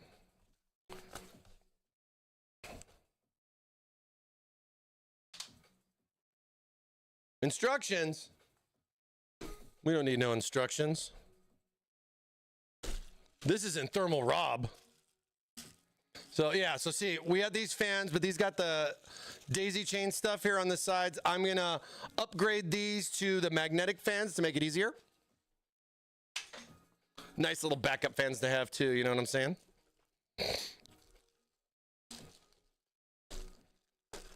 And then we'll go ahead and we'll get our AIO out. And then I think, yeah, we got our accessories right there. And then don't forget, guys, don't throw away. Do not eat, okay? Don't eat that. Very important. Very important.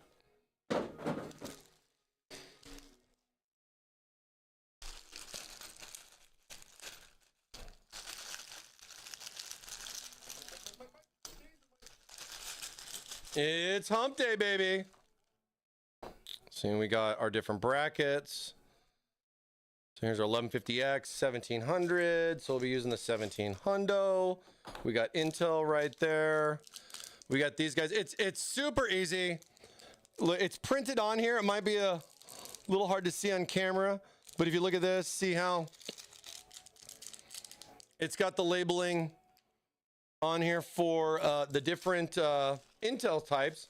And then you have your other stuff in here for the Legacy 2011.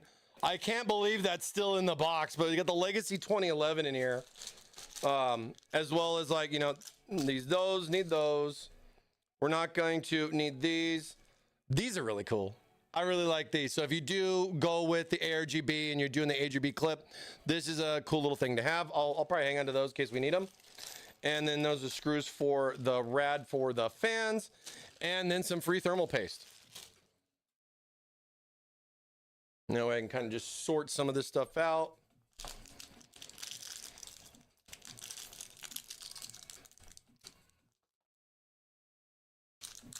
Let's see what, yep, that's the old ones. We don't need those ones anymore. Simple, easy. Pull that out of the way. Don't need those. We got our boom, boom, boom. We got this for our CPU bracket. And then for our black plates, we're just gonna use the 1700 because 1700 is compatible with 1851. There's no necessary difference with the two. I'm just gonna set this right here, just kind of line it up. You can see the little tabs go side to side like that. This should feel right once it's seated down into the motherboard. And because this is just mini ITX, I'm just gonna hold it. This is nice and easy. Nice and easy. In here, instructions need mic.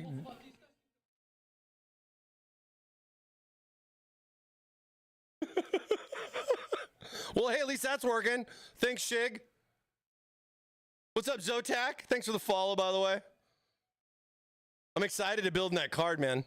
It's going to be a lot of fun.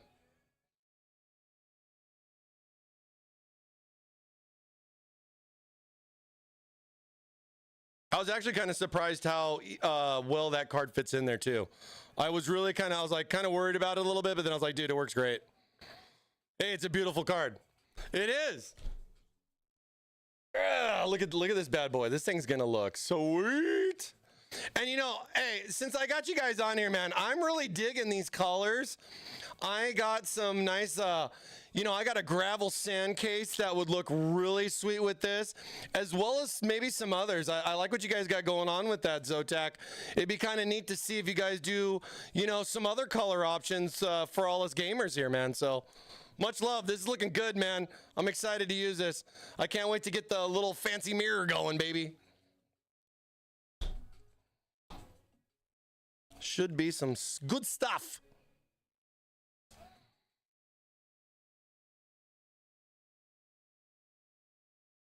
So like what was it is Twitch twitching still, or are we good? Cardboard brown? Dude, I'm telling you, man. I'm telling you, man, dude, the colors are popping, bro. Get these last couple of guys in here. About time I started trending. Fox. Twitch always twitching? All right, fair enough. Fair enough. Bronze and gunmetal is by far the best looking one of the market. Yeah, I'm really digging it, man. I think it's some really cool colors. I think you guys did a great job with that. I'll put the AIO screws on here, just, you know, a couple turns, just so they don't go anywhere. And I'll know right where they are, you know. I'll know right where they are. Shig giving Zotac a subscription. Thank you, Shig. Enjoy those extra waffles, Zotac. Get in on there. No, much love, Zotac. Glad you guys spent some time. Stop in, check it out. We're going to have a lot of fun with this. We're going to get this bad boy installed, and we're going to have a special guest, Jacob Freeman from NVIDIA, to come on to talk about all things NVIDIA. So that'll be fun. Later on this month, so stay tuned. Stay tuned, you guys. Oh, and you know, hey, I just thought about this. I just totally thought about this. I know you won't know, and you can't necessarily tell, but this PC that I've had water cooled for like 10 years, no, yeah, about 10 years, maybe about 9 years. The 9800, the 980, the 9800 Ti's. God, I can't even say it right. Those are Zotac cards that have been in there, and they've been solid for like a decade, man. They were Zotac cards. They had the best deal. And it's really funny. I just remembered, I was like, oh yeah, those are Zotac cards that are in both of them. Good old, what is it? I got a EVGA classified Z97. That's still rocking and rolling. Devil's Canyon, 4790K, baby. That was such a sweet build. I love that system, man. I love it. So we'll put the AIO away for now, just so we can get some other stuff. Because like I said, this is going to be something you're going to want to put in towards the end of the build, just for clearance purposes. And there's a special way to do this. One of the main things that you're going to want to do, which is kind of different, is you're going to want the fans on the top so that the rad is on the bottom. And a lot of the reason for that is because when the radiator is going to go in here with the fans on top, the rad is going to be a little bit lower, and you're going to thank me for this because you're not going to have fan blades down here if you're going in to do installations on it, and you're also going to have some cable management that could get stuck in the fan. So we're going to opt for putting the fans on top with the radiator below it, even though it's being mounted on top, because usually we put the rad on top with the fans below it, right? You know what I'm saying? So because you can't put them on the top like up here because the way it's designed, right? But I think that's one of the big differences with the cooling on it as far as how it's going to go. And then, of course, you have the choice of either going like as an intake where you have everything just going up and out, or you can reverse the fans and have everything blowing down and out as far as different ways that you can go with the configuration of the case. We've done some testing both ways and, you know, have some good stuff. I'm running a 980 Ti right now on this PC. Dude, nice Winterfall. Dude, that's awesome, man. Yeah, dude, those things have been freaking solid. It's looking good up there. It's my work PC now, though. You know what I mean? But it was an awesome. Gonna get Jacob in the house. Yep. Jacob's coming in. February 26th. Mark your Waffle calendars now. We're gonna be waffling with NVIDIA. I'm excited. That's gonna be fun. That is gonna be a lot of fun. So, motherboard's good.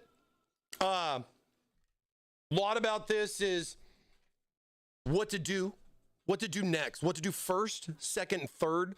Lot of stuff I've been thinking about, right? Like just which way do I want to go with this so that way I don't have to backtrack on something, because that's usually a bigger problem. You know what I mean? When you get stuff like this in there. Hey, thanks so much for the follows, guys. Appreciate it.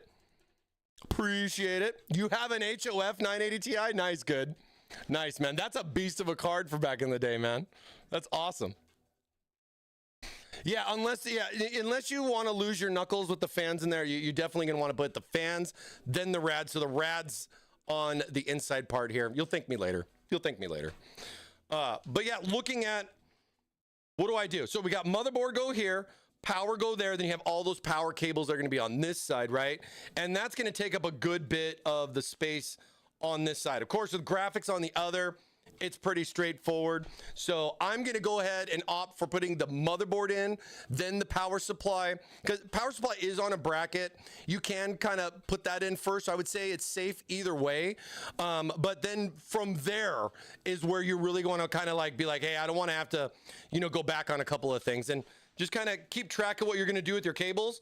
And that was why I wanted to go with the motherboard first, because with the case, if I have these cables out of the way, because I don't know where everything's going to go once I get my motherboard installed, then I can route my cables over, get this all cleaned up, and then put the power supply in. Versus if I put the power supply in first, and then over here, I might want to shorten these up so that they're not like super long on this side. And I can do like one of those cool little folds and, zip tie it all up and do all that fun stuff. So I want to see what that length is going to be, connect this up. So that's why I'm going to go with the motherboard first versus the power supply. But it's your mod, your way. You do you. I just try to help.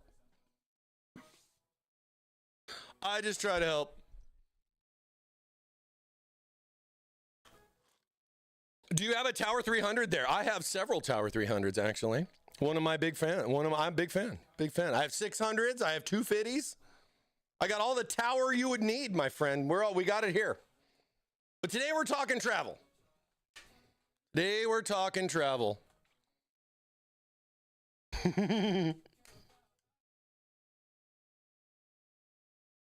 Okay. Now for that one, let's see. What do we got? Screw wise. Switch on over here. Are these just like little flat dudes right here? I think it's these guys. I was watching Robotech yesterday and he made a Valentine's Day bubble pink build. Yeah, I was watching, Robbie. Nope, it's not those ones. Who do you think sent him the parts?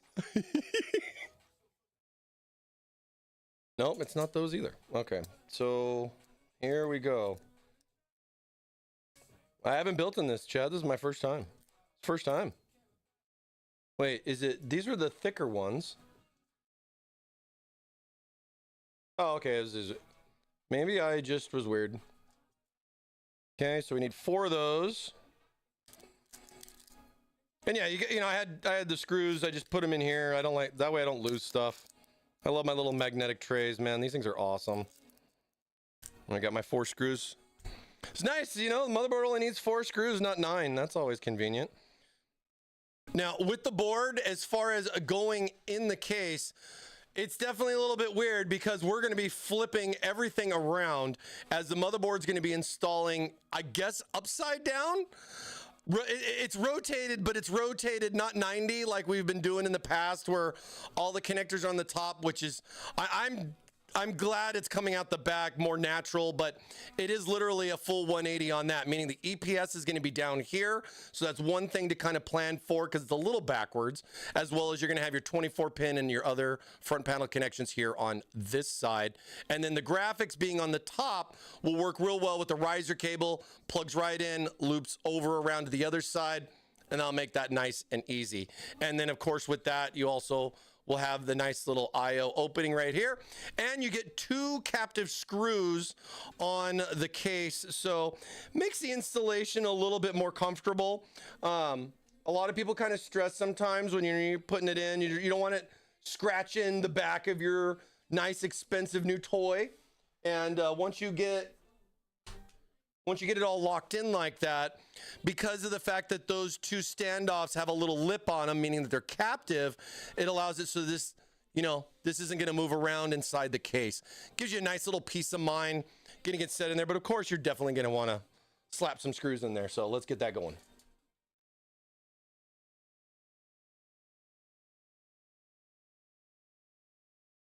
Wait, I thought, are they different thicknesses? Wait. Oh, they are. Look at this. Okay, I didn't see this at first. Check this out. I think this makes sense. Look, you can see how this one's thicker than this one. So the motherboard's going to take the thicker screw threads. It probably says that in the manual, but The funny part was I checked it with one and I was like, oh, okay, get 3 more of the same. And then I didn't realize that this one actually, here's a little joke, and I just realized this. What's wrong with this screw, chat? Can you see? Chat, what is wrong? This screw didn't get screwed. Look at this. I just realized why I thought I got the wrong thing. It's not because it's never my fault. Look at that. It's threadless. Wow, I gotta say, this is the first time this has ever happened. I gotta say, this is the first time that has ever happened where I got a screwless screw. Time to file a claim. Dude, this is going in the history books right here. This is now a collector's item. This is now a collector's item.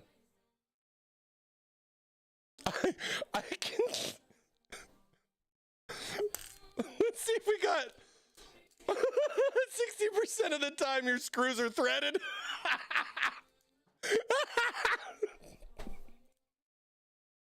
Oh, I didn't think I was going to have this much fun today. Oh my God, you guys, it is not threaded. I'm sitting here going, I grabbed the wrong screw. It's on me. Oh my God. That has never happened in the 10 years I've been here. I've had some weird stuff, of course, not gonna lie, but not that. It's down here.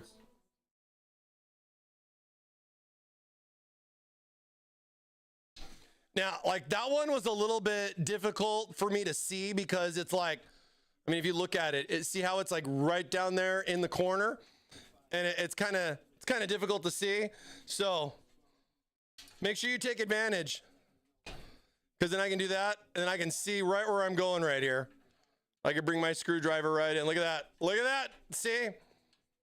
So stuff like that does kind of help. Oh, good. This one's got threads on it too. That's fantastic.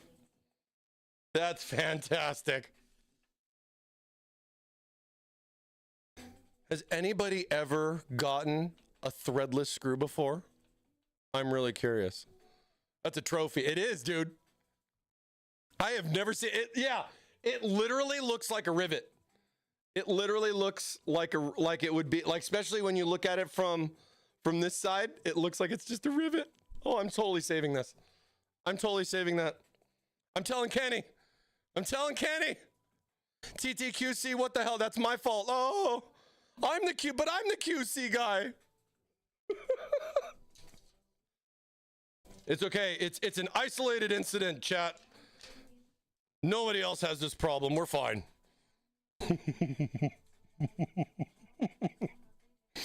Okay, who inspected that screw? Yeah, no, it's like, where's the sign off on the bag that says inspected by so-and-so? Hey, this bag is defective. I'll have to let customer service know too, to, you know, in case somebody goes, I got a screw with no threads. They're going to be like, sir, stop lying to me. And then I'll be like, no, it might not be a lie. Because that'd be a tough one to be like, are you sure? Are you sure? Can you send us pictures, please? Hey, what do you mean the screw doesn't have screws? Wow. Wow. Mind blown right there. Mind blown. So yeah, like I was saying with, before I put the power supply in, it really kind of makes it nice that I can route these cables a little bit. Because see, like what I'm looking at here is, you know, my type C. Let me get you a little closer. Let me get you a little closer so you can we can dive in on this. We can dive on this real good here. Oh, one sec. Look at that. You can see the pins and everything. But see, this was the thing that I was saying, as far as instead of putting the power supply in first, I want to put my motherboard in so I can kind of see the orientation. I mean, I already knew that the type C was going to be up here. So I knew that this cable was going to be something that's going to kind of have to go first, and then everything's going to follow behind it because, you know, just the way it is laid out on the board. And, you know, different motherboards are going to be different as far as the location of stuff. Somewhat standard, but it just might be something to consider when doing the build versus if I had the power supply already in here and this was back here, like I was saying, you might need a little bit more length. You might want to cut some slack on it. You know, like if it was here versus there, you know what I'm saying? Yeah, you guys understand. Cool. Well, let's see. Let's see. What's the right way? We got a 50-50 on this, chat. This side or this side? 50-50. Let's see. Is there anything? No. It doesn't say yes and no. It should. It should say yes and no, or like a little check mark right there going, that side's the good side. But then you're like, so what side does that mean on the motherboard? You know, I know. I'm complaining. Rant over. See, look. Fail. Success. But then see, now look at my cable. Look at my cable. It's all twisted now. And I'm like, frick, what am I going to do? So you can't just plug it and swing it around. See if see, I swung it around the wrong way. If I wanted to go like that, I want to run it up this way. Do I do a little 90 like this? Is this the right way? Because, yeah. See, so then if I do it like that, then I can have this kind of sit right here. Hey, stay in there. What are you doing? Oh, okay. It didn't snap in. I'm actually going to take advantage of the motherboard and almost tuck this under the PCB, dude. Look at that. Get that over there. This is a little short, but then again, this is going to be the longest run of the bunch. Now, we got our serial ATA right here for our storage, our USB 3 right there. We still got the 24 pins, so that's all going to go over the top. So it's good to do these now. And then I just want to see, we got, where's everything else at? I can't really tell. This looks like this is the front panel, well, because there's no 2.0 on here, so I don't have to worry about that. So we just plug the Type C in the 3.0 and we'll call it a day. Boom. And then see, same with this, right? How it's like bundled like that. I'm not going to want this. This is no bueno. We're going to want to fix this a little bit. So that means I'm going to have to pull this out and be like, all right, now we're going to have to change that up a little. Maybe I'll pull this out. Give it an extra twist around. An extra twist. Don't you say it, Chad. I know what you're thinking about the twisting. I know what you're thinking, twisting. I know what you're twisting. You don't twist it, Chad. We don't want it twisted. Don't get it twisted. Please. But like, see what I'm saying with this? I want this to go maybe like down like that. Kind of tuck this around. Because then that'll allow me to grab a zip tie right there on that one. Then I'm going to have to try to run this bad boy back down under here again. Trying to make it not like pop back out. Just kind of getting some ideas. Actually, a sideways option might be. Well, no, I can kind of go like that. That's actually not too bad. That's actually going to look pretty clean. Twist it, bop it. Oh, 90s commercials, man. They were the best. Front panel, I'm going to assume We're just gonna guess it's this one. Could be Firewire, who knows? We'll short it out and find out, right? That's what testing's all about. And then you do the hokey pokey. And then try to figure out, so like, what am I gonna do with this, right? Try to think, maybe I'll tuck that in with this one. But I mean, as you can see, right? I have a little bit of extra space over here. Maybe I'll bundle this up. And then of course we got good old HD audio. Good old HD audio here. I honestly don't want to plug this in. I'm sorry, HD audio, but your time has come. Your time has come. If I'm going to be using barrel plug, I'm going to be barrel plugging through my AIO in the back almost all the time. Wait, do I have this right? Wait, no. Wait, what? Wait. That's 2.0. Where is my HD audio? Oh God, it's over here. See, so the HD audio is up around the corner. So now I got to figure, we'll just go like this, right? Holy crap. How am I going to make this look good? Oh, hide it under the riser cable. That's what I'll do. Okay. We have a plan. We'll take this. I'm going to do like one of these. Just kind of, oh, you can't see. Look at, we'll do a little tuck and roll right here. Little tuck and roll. And then we're going to bring this around. Let's make sure we got a little bit. Yep. No. Stay in there. Little tuck and roll on that. That actually works out better than I thought. That actually works out way better than I thought. And then if you can understand, the riser cable is going to plug in.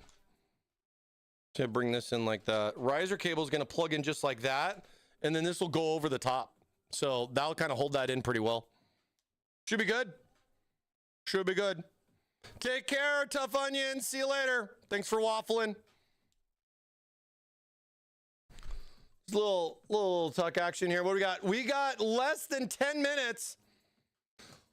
Ooh, less than 10 minutes on our waffle. Stay up there. You got less than 10 minutes on the waffle. If you guys have not waffled, this is your waffle timer. Yeah, I got a 285K I'm going to put in this. Exclamation mark waffle for your last chance to win. We're going to be drawing our winners here in about 10 minutes. 10 minutes.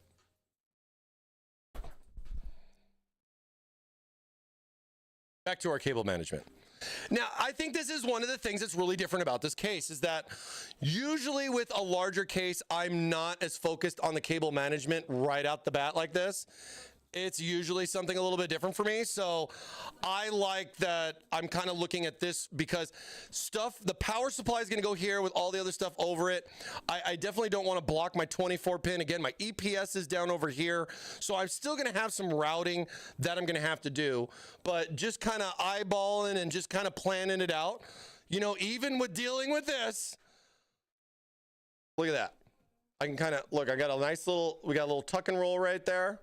Little tuck and roll right there on that. I got 2 tie down points right here. Then I can secure those down in there. But I don't want to do that just yet. I just want to have a plan for it. So that's going to be kind of like my little idea. I'll line all this stuff back up so that like the little tube thingy gets out of my way. And maybe I'll put that on top. I don't know what I'm going to do yet. But this is the plan. And you got to have at least a plan to get somewhere, right? So let's plan for that. And then this should be plenty of room here for the power supply, right? On either side. Should be good. Let's go ahead and jump over to that real quick.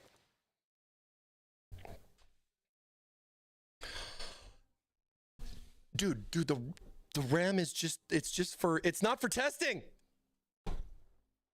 It's just what I had. I could have lied to you and just said it's 7200. But I'm not that kind of guy. I'd rather you make fun of me for the next 2 hours about it.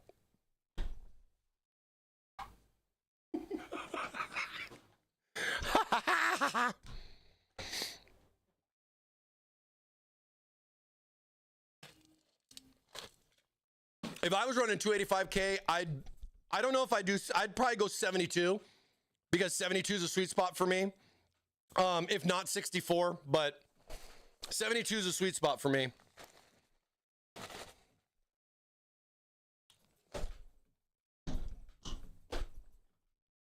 Oh, we'll probably get the fans. I don't know. We'll see what we get. See where we get on this.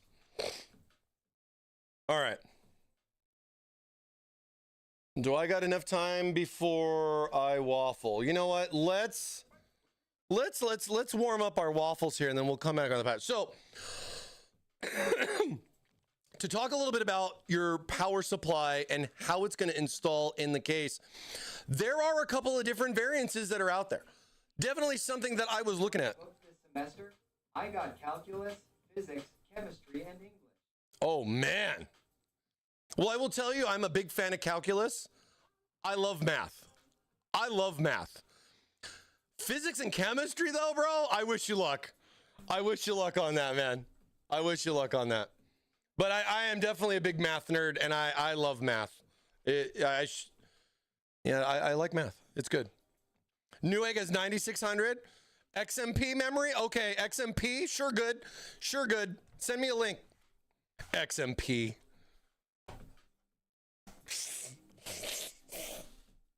$9,600. Yep, it posts first time, no problem.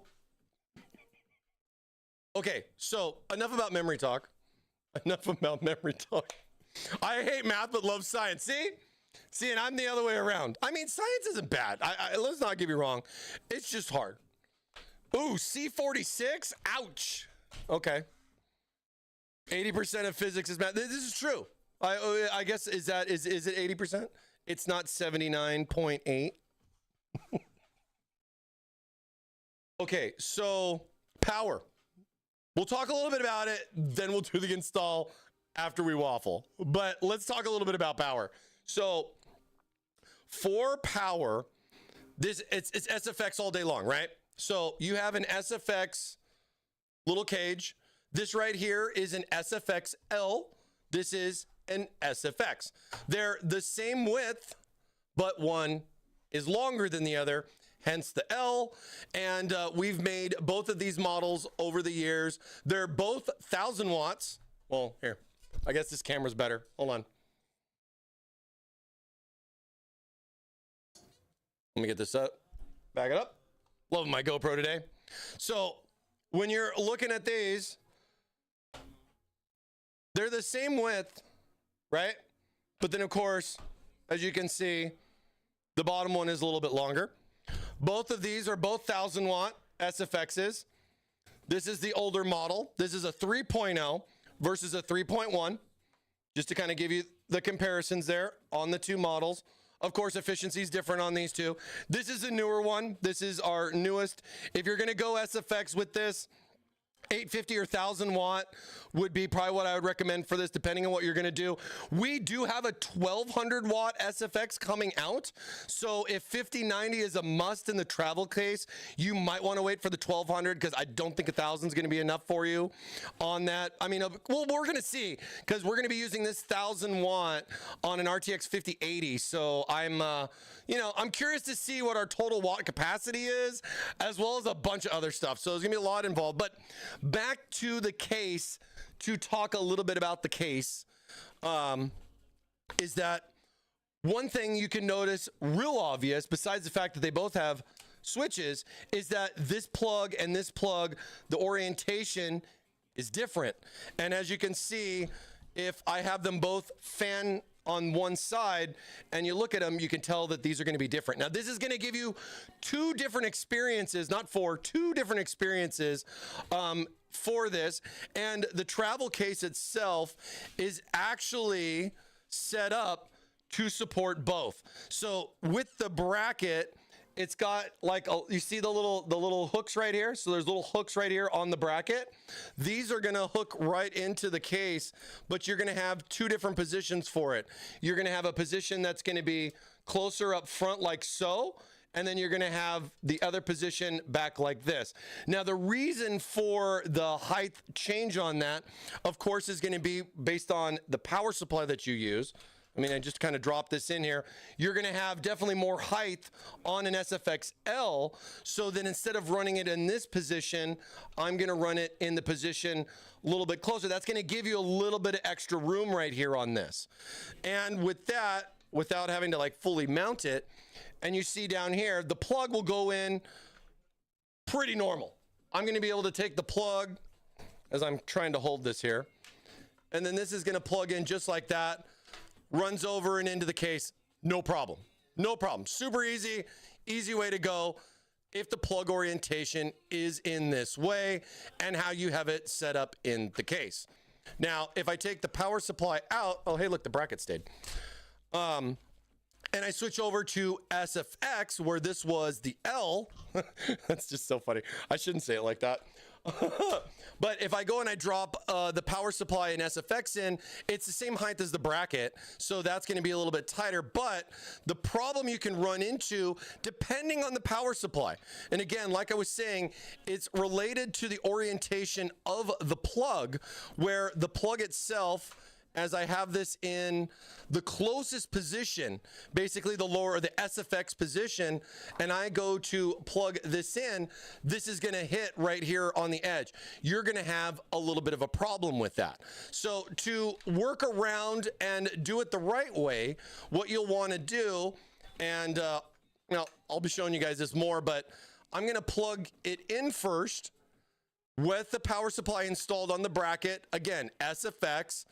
I'm going to have the plug already plugged into the power supply, and instead of putting it on the SFX one, I'm going to put it on the SFXL position, even though it's the smaller power supply, to accommodate for the plug, this part, to accommodate for this part, right? So with that, and I kind of just wrap the plug around like this, and I'm just kind of doing this on the quick, just to kind of talk about this before we waffle. Is that when you see me, when I get this in here, I'm going to be on the upper position, kind of like that. I'm going to be on the upper position of that. What it's going to do is it's going to countersink in a little bit so that the plug fits on the inside. It might be a little tight on the bend, and I'll show you guys when we actually install the power supply into the case, but that is definitely going to be something you're going to want to consider depending on the orientation of the plug, which way it's rotated, not necessarily about the size, which way you mount the power supply as far as how it goes in the case. I mean, the plug can be on either side, right? But for a case like this, I mean, granted, this has got a cutout here for it, so it's not literally up against the wall, because that would be a big concern depending on which way you go with it. But then that way I get some nice intake here, exhaust out the bottom as far as putting it in here, and still be able to keep that orientation and be able to still use the plug this way, because it has the 90 for the internal. Because this cable goes in and wraps around this way over here to the back of the case. You're not plugging in down here. That's what this is for. All right. So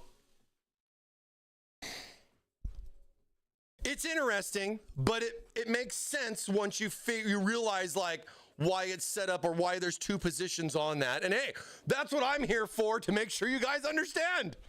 Trying to help take the frustration out, you know?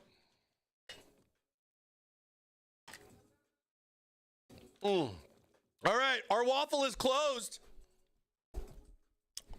Our waffle is closed. Let me see. Did I miss any chats while I was digging into this power supply? Let me see here.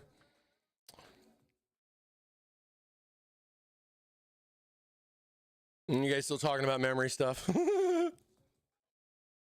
It's kind of weird that my clock driver at middle level, because not entirely. No. Okay. You guys are talking about that. That's fine. Take positions. Hot hike.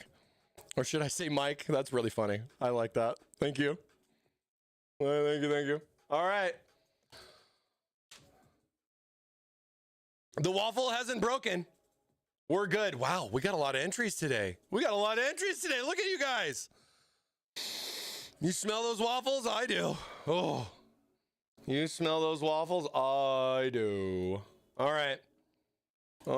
Let's get set up here. You guys ready to waffle? I need to get like a cool intro video for this, man. I'm dying to get a cool intro video. If anybody can make animated videos, man, shoot me a DM, dude. I want to give you money. All right. F5, making sure. All right, we're good. We are good. Let's see. Can I move this? I can move this. Hold on. There we go. All right. We good? Waffle Wednesday, let's go. Let's see you guys are ready for it. All right. All right, here we go. Waffle time.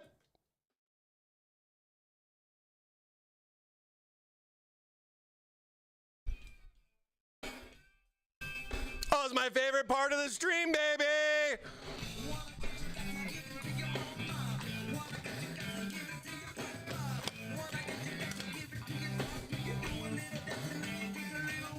Who's gonna win? Who's gonna win, baby?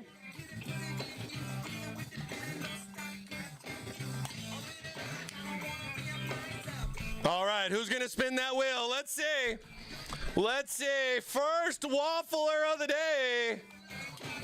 First waffler of the day is gonna be Jeff. Jeff 5237. Jeff 5237. Oh, let's turn that all. Jeff, let's go, Jeff. Over on YouTube. Over on YouTube. Don't use your real name. No, I'm just kidding. Jeff, let's go. Jeff's here. Let's go. Congratulations, Jeff, on winning the waffle. You say spin it. He already said it. Let's go. Let's go, baby. Big win. Big win. Come on. Oh! Oh! Oh! Oh my God! Jeff! Jeff! Dude, Jeff, congratulations on winning a gaming monitor of your choice, Jeff. Oh my goodness. Oh my goodness. Look, this right there. Right there. This is Jeff. Jeff, let's go, baby. Jeff is going to be getting some sweet new displays coming his way, courtesy of the Waffle. That's a big win, man. That's a big win. Kenny's crying. Congratulations, Jeff. That is effing awesome. Congrats on winning the monitor, my friend. That's why we waffle, baby. That's why we waffle. Wow. I didn't expect that. We just had a monitor winner like a couple of weeks ago. The RNG gods are in your favor, my friend. Congratulations. Shoot me a message on Discord if you don't have the Discord link, !Discord, and confirm that you are a human popsicle. Wow. Oh, man. Oh, man, I'm nervous now. I'm nervous. Can we have a back-to-back monitor win? Can that happen? I mean, I guess it's possible. I guess it's possible. All right. All right. Okay. One more. We got one more. One more win. Don't go away. One more. We got two wafflers. You know why we got two wafflers? Because you guys are awesome. You guys are here. We got over 200 people in Twitch. Let's go. Thanks again, NVIDIA. Is Jeff, were you from the NVIDIA raid, Jeff? I wonder if we get some Raiders winning. Raider waffle winners here. You never know. All right. All right. Less stalling, more waffles. Let's go.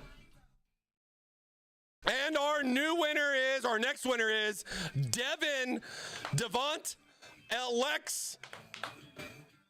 Devont Lex, congratulations. Over on Twitch.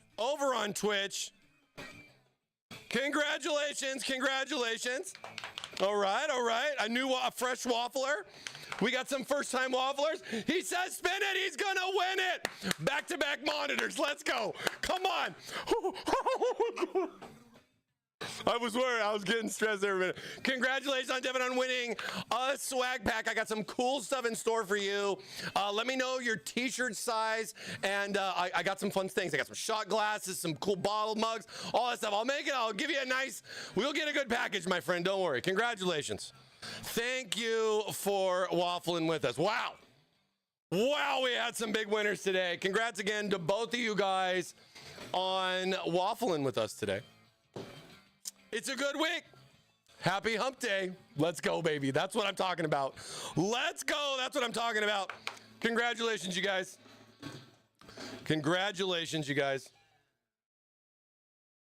Whew. Wow. I get so hyped when somebody wins the monitor, man. That's wild.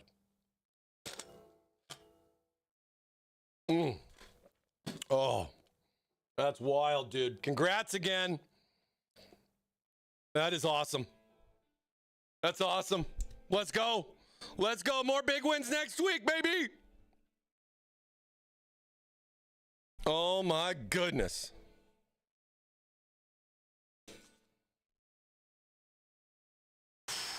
Wow, Jeff. Good job. Good job. I think it was all about the timing. It was all about the timing. He was right there. Boom. He's like, spin it. Boom. Quick and fast. Like his new gaming monitor that he's got coming his way. Don't forget to join the Discord. Hang out with us, but either way, shoot a DM to me. You don't have to send me a friend request, just a message request, just to verify that you are a human being. And then I'll send you all the info with a official Thermaltake email to send your address and all that info. And of course, your choice. Make sure you visit thermaltake.com. Take a look. And your prize your way. Good stuff. Good stuff. TT makes monitors now? Yep. Yep. We have a 32 and we have a 27. We got a 27 4K that's coming out. And then I can only imagine we're going to have more for Computex in May. So, new stuff, maybe. Maybe. Leaks.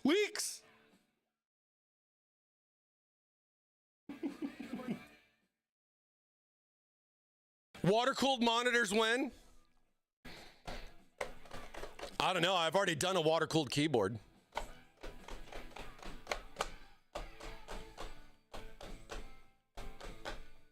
Let me see. I'm curious now. Let's see if it shows up.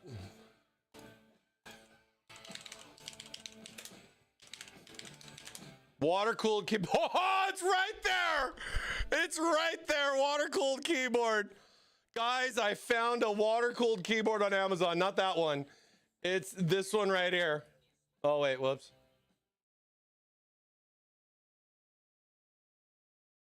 I water-cooled a keyboard. This is what I came up with. It's a real pump and it flowed through, but I didn't do anything. The keyboard's not water cooled, but I just told everybody it was water cooled.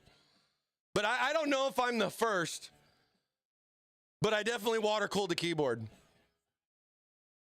I'm trying to think if there was, is there more pictures?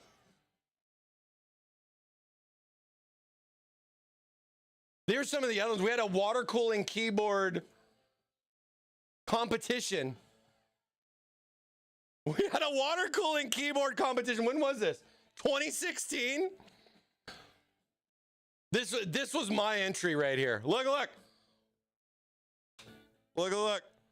There we go, baby. Let's go. Get out of here. And then look, we had some other ones like water cooled. Marks. Look at this. Look at my competition. Look at this guy. Look at that one. Yeah, but it's on the outside. I ran mine through the keyboard. Some cool stuff, though. These guys, this is some cool. People came up with some really cool stuff. I actually used 2 keyboard housings. So I took like 2 bottoms and then I cut the bottom off of one of them to give me, to make it thicker. So the tube, because that's 16 OD. That's 16 mil OD tubing. And I custom bent all this and it loops through the keyboard. It pops out right here. It comes out over here like this. And the pump was filled and moving and everything. I had it all powered and everything. So you could see the water moving through it, dude. It was so stupid. It was hilarious. But yeah, that was a fun one. That was a fun one. Water cooling a keyboard. Water cooling a keyboard, bro. I'm so mad that I didn't get to keep it. They kept it. It's at HQ. It's at HQ. I think it got broken or something though. I don't know. But I thought that was fun. I was up for the challenge. That's like the only time they've asked me to participate in like a modding competition that my own company did. And I felt bad because I work for the company. But at the same time, I kind of felt like I felt like I was a modder for like a little bit. I mean, I was only with the company. I started at Thermaltake in 2014, so I was only there a couple of years. So stuff like that, I wasn't thinking about. You know what I mean? I was just like, I get to be a modder. I was so excited to be a modder. Like, I'm not a modder. I just work here, right? But being able to do stuff, dude, it was so much fun. So much fun. And I think everybody liked it too. I thought it was kind of funny. I kept telling people on Reddit that it would keep my fingers cool. Keep the Donkey Kong build up in the lobby over there. Yep. DK is right there in the front, sitting on the barrel since 2017, 2018. I think it was like 2018, something like that. Yeah. Yep. Donkey Kong's still there, man. I want to do another one day, man. I really do. And I think that'd be a lot of fun because I would do the entire thing on stream. It'd probably be a couple of weeks though, or I'd have to stream more days. And that's, I think, one of the things that kind of makes it difficult only once a week.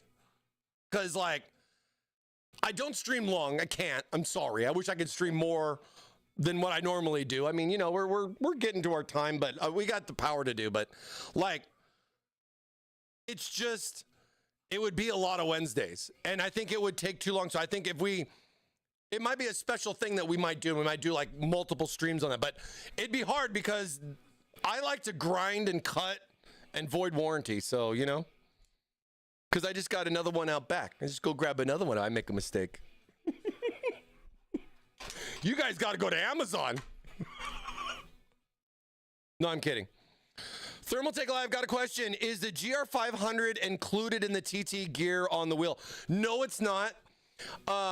It's because that's quite expensive, if you can understand. The other accessories that we might have, it's stuff that's kind of planned. We're looking to launch a lot of the racing sim stuff, like the wheel and everything. We're looking to launch that March or April. So it's actually not too far out. But we still got some planning on that, and let me see what I can do. Let me see if I can talk to the boss. Well, maybe we'll do something special. Maybe we'll do an entire simulator giveaway, and there's going to be a truck showing up to whoever wins that waffle, because it's going to be a giant crate. I don't know what we're going to do. I don't know if we can do that. I don't know. We'll have to see. We will have to see. But hey, that's why I hope you guys keep hanging out with us. You never know. Never know what we could do. So back on power. SFX versus SFXL. You have two different mounting points in the case.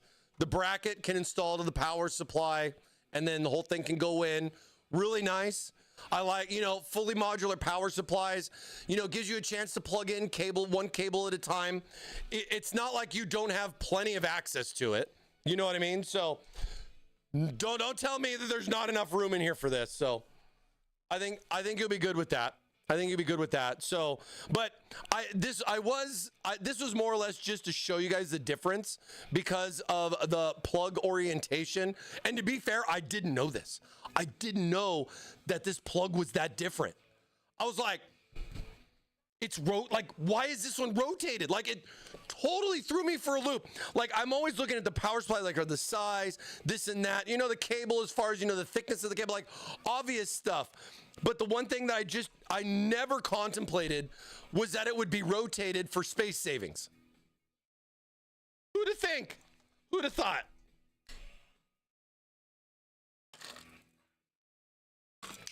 Teffins Tech, thanks for the hydrate, man. The other TT. Would Thermaltake ever get into the VR market? Well, in a way, we're kind of getting into the VR market with the racing sim stuff, because it's kind of like goes hand in hand, right? Some people like to do the monitor stuff. Some people like to do the VR stuff for the immersion, right? Because, you got the big VR headset on. I can look down and I can see my legs in the game because it's got that in the whole entire car. You can look all around and do all that stuff. I've tried it. It's pretty cool. But, the weight of that and all that, it can be a little disoriented for some people. But, Either way, though, there's some cool stuff there either way. You know, like some people want maybe a triple monitor setup, or they want to get one of those gigantic Samsung monitors, for example, right? The big super ultra plus wide. Or they want to just go VR, and then they don't have to deal with that stand and everything, you know? So a lot of different people out there for different things like that. But in a way, I guess we're kind of getting into VR in that regards, you know? I remember back in the day, long time ago, when VR was like first hitting the market, and we were talking about HDMI pass-throughs and cases, where the case would have an HDMI pass-through conveniently in the front for VR users. And this was long time ago, because, you know, everything would plug in through the back, and if you plugged into the HDMI in the back of the graphics card, your cable wasn't long enough, right? They didn't make super crazy long cables at the time. So then there was all this talk about, you know, having it so that you could pass it through to the front, and it's just a little pass-through HDMI cable. So there was like stuff like that and everything like that back in the day. We messed around with that a little bit, but that didn't last. VR backpack PC when?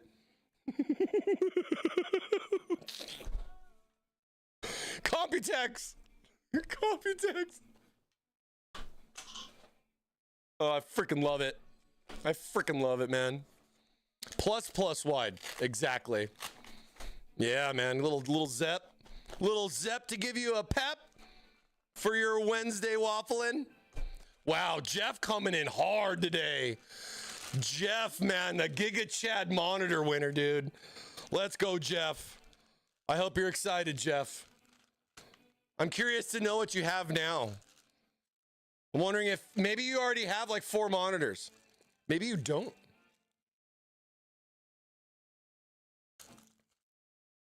Some tweezers. See what other, oh yeah. So another thing just to talk about, because SFX, your SFX power supplies, at least from Thermaltake, will all come with an SFX adapter plate. Meaning that if you buy an SFX power supply and your case is ATX power, we're gonna throw this included with the power supply. So if you accidentally bought an SFX, or you just got it because you wanted the clearance, whatever the reason, you have an adapter plate for ATX inside the box. So this is a nice backup plan when you need it, but just know it's in there in case you need it. I like that stuff. It'd be a rare situation. That's why I'm kind of shocked it's in there, but it's kind of cool that it's in there. You feel me?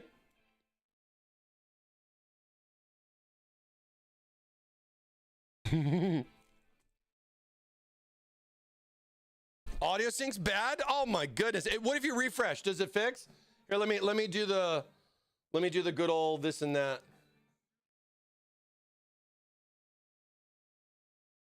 Oh, it's not first of the month anymore.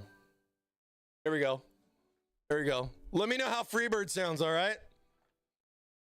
Giga Chad. Man, Jeff with the one tap, dude. Let's go, Jeff. Happy for you, man. That's awesome. All right. So, SFX cables are shorter. Keep that in mind. So, for certain cases, it could be a problem. For a case like this, it's awesome. So, another thing to consider too. Now, I'm not going to pull a ton of these out, but we got our Gen 5 right here, or our 12VH2, 12V PWR. And well, it's actually a 12V 2x6 because this is 3.1, 5.1.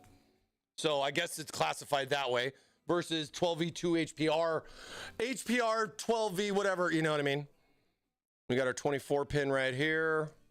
So just make sure everything's in here. We got dual EPS, but we don't need the dual EPS because we're mini ITX, so we're good there. Granted, if I saw a mini ITX with dual EPS, I'd be like, dude, did a mini ITX board with dual EPS, man? That's some power right there, dude, in a small board. All right, Molex. Who uses Molex anymore? SATA. Pff, who uses SATA anymore? I just use flash. I use flash memory. No, like I've said before, I do. Oh, who uses PCIe anymore? It's like all the cables in the box. I just need 2. No, sorry, I take it back. I need 3. Where'd it go? Yeah. I need 3 cables now. EPS 24, maybe 2 EPS, and then Gen 5. That's all I need. That's all I need. You can make power supplies even smaller. You know what I mean? Molech's been kicking ass since 1950. Dude, Molex is still the powerhouse for 12 volt. I don't care what you say. You get solid raw performance from a 12 volt off of a Molex, where with serial AT or SATA, that pin set, no way. That's going to melt before Molex is going to be like this, and SATA is going to just, yeah. Your RGB fans need the horsepower. Cool, more cable zip ties to deal with. And then, yeah, like I said, you know, standard plug, this is just going to go through the back of the case. It's not going up underneath. So you're going to need this still. You're not going to plug this into the wall, right? Please don't. Please don't do that. But then, yeah, we got our power supply with our case. And then what I'm going to do is, I mean, you know, you got connectors here. Now, you can do one of 2 things. I mean, you have the bracket. I can put where the fan is on this side, or I could theoretically swap it over to the other side and just have it go into the case this way. I mean, like I was saying, you have pass-through here for the fan on the power supply. It doesn't matter too much, but it matters enough. So, I mean, you still have that, but you will have a GPU. Hi! You'll have a gigantic GPU, literally right here. So I prefer having the fan facing outward. You have a nice filtered vented panel here, and this will isolate quite well, intaking and exhausting out the back, just dumping out through the bottom of the case. So we'll go like that with this. Super easy. Oh, let's see. Oh, do they got chrome screws for this? Oh, they do. Ooh, I can use chrome screws.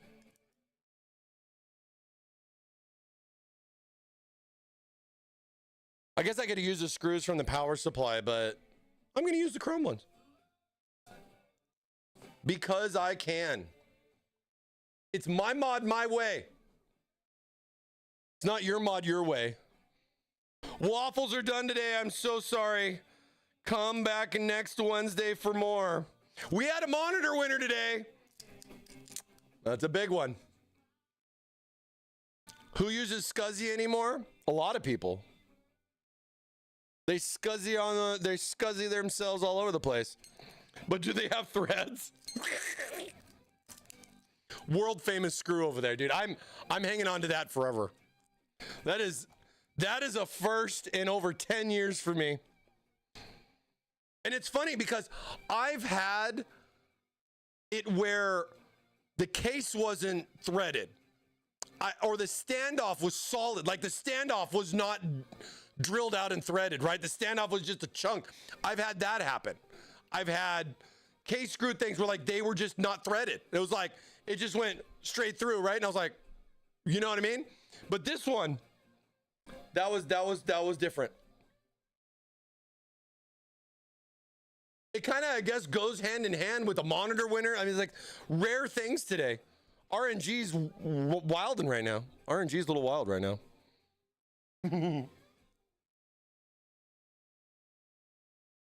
The current form for Molex, 1963. Mate and lock. Yeah, I love how those things just pop out and everything. But you know what? I got to say, Molex is my favorite cable to depin. For sure. All right. Oh, hey, fun little fact. The little GPU bar, see that little GPU bar thing right here? This slides back and forth to, you know, support your graphics card and everything. Check this out. I actually learned this the other day. I didn't even know. See if I can get it set up. Check this out. The bracket, I swear I didn't know this, and you can even look at the stream last week because I didn't realize that this comes out like this, and I was like, well, how do you put this back in? Because look, see how it has like a little lip right there and a little lip? You loosen these screws on the back so that you have some flexibility, but I was going like this, trying to push it down in there, when lo and behold, see the cutout right here? Do you see this cutout right here? See this right here, right there, right? Look at this. This just lines right up. Oh, I'm doing a great demonstration. Look, lines right up. Who'd have thought? Look at that. So if you want to know how to take this out, oh my God, I'm fumbling. That's how it goes. That little cutout right there. Slide it past your cable management. No, it's because the screws are loose. But screw that. Look, and it just wiggles right out. We'll have to see if any of the reviewers catch that one. You know, these people are going to be reviewing the case and doing builds. We'll see if they catch this one right here. I thought that was really cool. I did not know about that. I kept trying to like take it off and then going like this and like be like, all right, it's gonna just, I loosened these on purpose, and I did this last stream, and I was sitting there going like, how's it work? And all you got to do is just put it in like that. That's funny stuff. All right, back to the power. So power supply, we got our nice shiny screws in here. We got our cool little switch right there. Do you guys know that this is off and that is on? Well, if you didn't know, now you know, and you're welcome. So we'll leave it off for now so we can do a fun demo with it later. Look, it's so much fun, so much fun. And then with this, we have to kind of, you got to kind of mind the cables. I might end up pulling the power supply out once I'm a little bit closer to like kind of secure these down, but I want to kind of see how everything else is going to route. Maybe I'll run one of the EPS might go around this too, as far as getting the EPS in there. Let me see if I can get this oriented a little better. Oh, here we go. I love Kool-Aid. I ain't fooling either. It's probably in the manual that even Mike forgot to read. Oof, got him. I'm going to look after stream now, and I'm going to remember your name. No, I'm just kidding. So, power, I'm going to go this way with it. Have it in here. See, there's two screw mounts. So, again, like I was saying, you have two different clips here for these little tabs that are right there on the power supply, depending on what you're going to do. Because we're going with an SFX and it has a rotated plug, I'm going to go on the higher position with it. So we're just going to drop it in. We're just going to drop it in like that.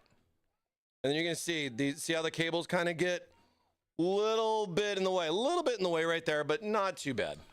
Not too bad. Now, again, like what I was saying, when putting this in, you want to plug it in first. And let me just demonstrate the wrong way to do it. So, or show you why. Let's put it that way. Show you why to not do it this way. Because this is going to be your first intentions. This was my first intentions.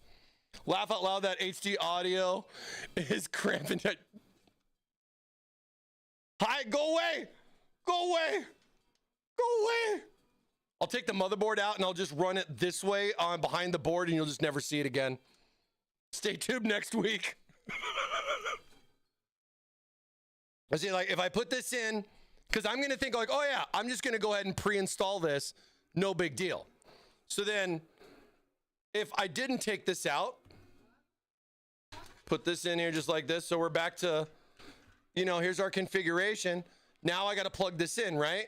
So see if I can wrap it down around like that, right? Regardless, don't worry about that.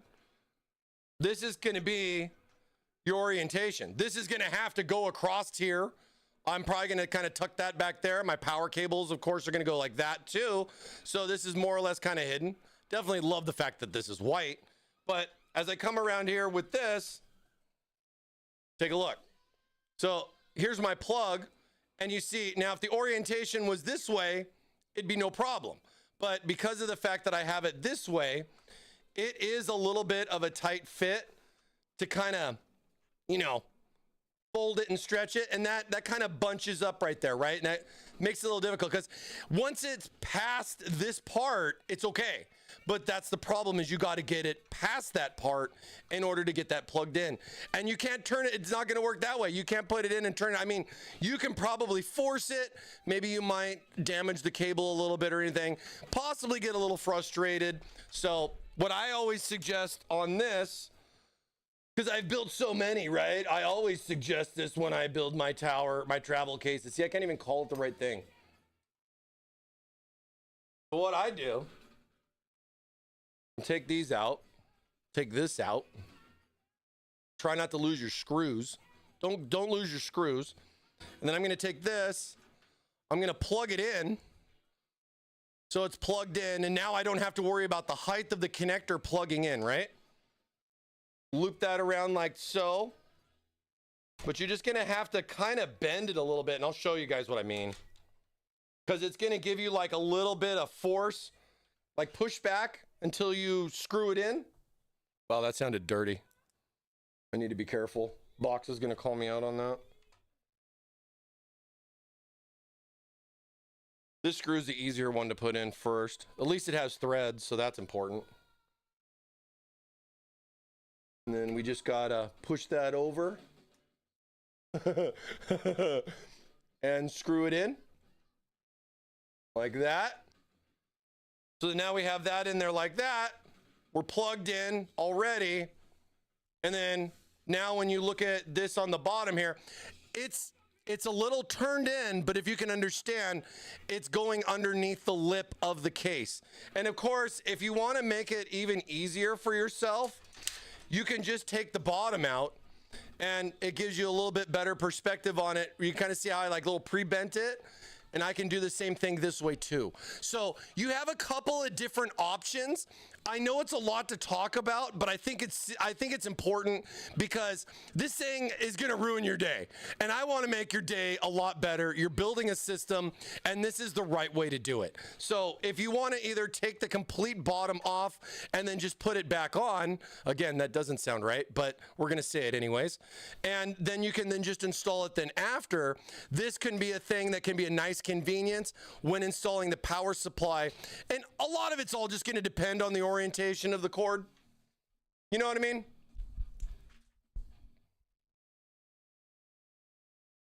It's the little things in life that make us not necessarily go beyond the edge of craziness sometimes, you know? The Thermaltake late night show, dude, I'd love to do a late night Thermaltake. That'd be fun. Late night Thermaltake.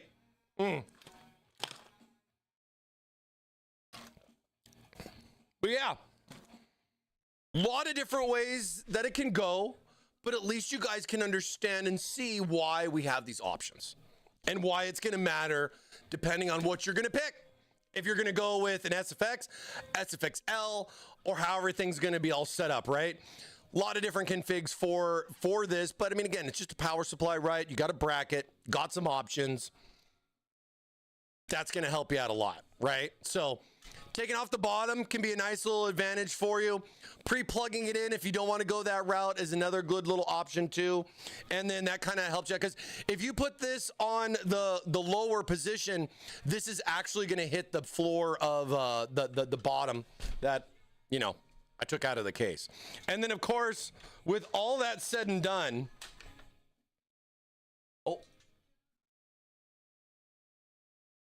with all that said and done, and you have everything in there, we give you a nice little convenient cutout. So when you have the entire system all put together, everything set up, you plug your plug into the back, you go over here and you go boop, and you press the power button and nothing happens.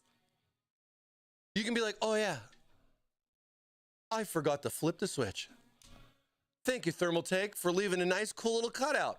So even when I forget, you still think of me. And you're welcome.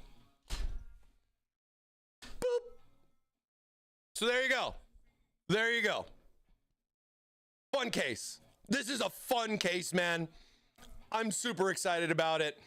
We got a good bit done. I could probably keep going. I could definitely keep going. Probably looking at like cable management stuff. Maybe just a little bit. I just want to kind of get a good idea on where everything's going to go. 24 pin. I think especially with the EPS, I'm going to want to run that and get that put in there before I start messing with AIO and doing the fan rad little combo here on the top. Love the fact that this is open to get all the access to go down in here. Same with the plug being removable too. Gives you some nice, cool conveniences when building your system for the first time, right? Or building in this and getting the build actually done so you can stop screwing around building it and get to playing it, right? So nice little advantages there. Look at some more cable management as far as finishing this up next week, and then getting the AIO and our cool graphics card installed. Ah! Ugh. We got the RTX 5080. I'm super excited to play around with this because after I do this build, I'm going to be able to tinker with it a little bit. Maybe install a game or two, maybe. Kind of see what the FPS difference is. You know, check out some DLSS action. I'm actually kind of curious too, you know what I mean? So that's going to be fun. That's coming up in the next couple of weeks here with us on Thermaltake Live. Stay tuned for more on our TR100 travel case AIO build. And don't forget, we're going to have a special guest, Jacob Freeman from NVIDIA, coming on the 26th to talk all things NVIDIA as we get our build done here in our cute little case, all right? So I think that's going to wrap it up for me here today on Thermaltake Live. Much love for you guys hanging out here. I mean, dude, look at this. Look at this monster. I mean, ugh. It fits. It fits, kinda. There's. I can get a finger in there. I can get a finger in there. Whew. It's a heavy one, though. It's a heavy one. Shout outs to NVIDIA for giving us that awesome raid earlier. And it was always nice to see Zotac in the chat as well, coming in, checking out their card. Love you guys looking. Thank you so much. I'm super excited for the build. We're going to have a lot of fun with this. I'm expecting to do some fun things with it too. And yeah, wait until next time. All right. Well, I stepped on the instructions.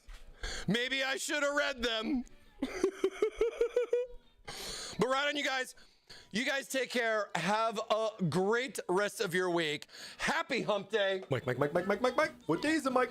Let's go. We're halfway through the week, you guys. Hang in there. Wednesday's almost done. Thursday, Friday, and then we got a weekend. For all my SoCal, Southern California fam, be careful with the weather out there. We're actually getting some rain. Be careful. People don't know how to drive in the rain here, even though I do. It's not that scary, but you guys know. Be safe out there with that. I hope everything's good. And we'll see you next time. Take care, everybody. See you later. ThermalMike out.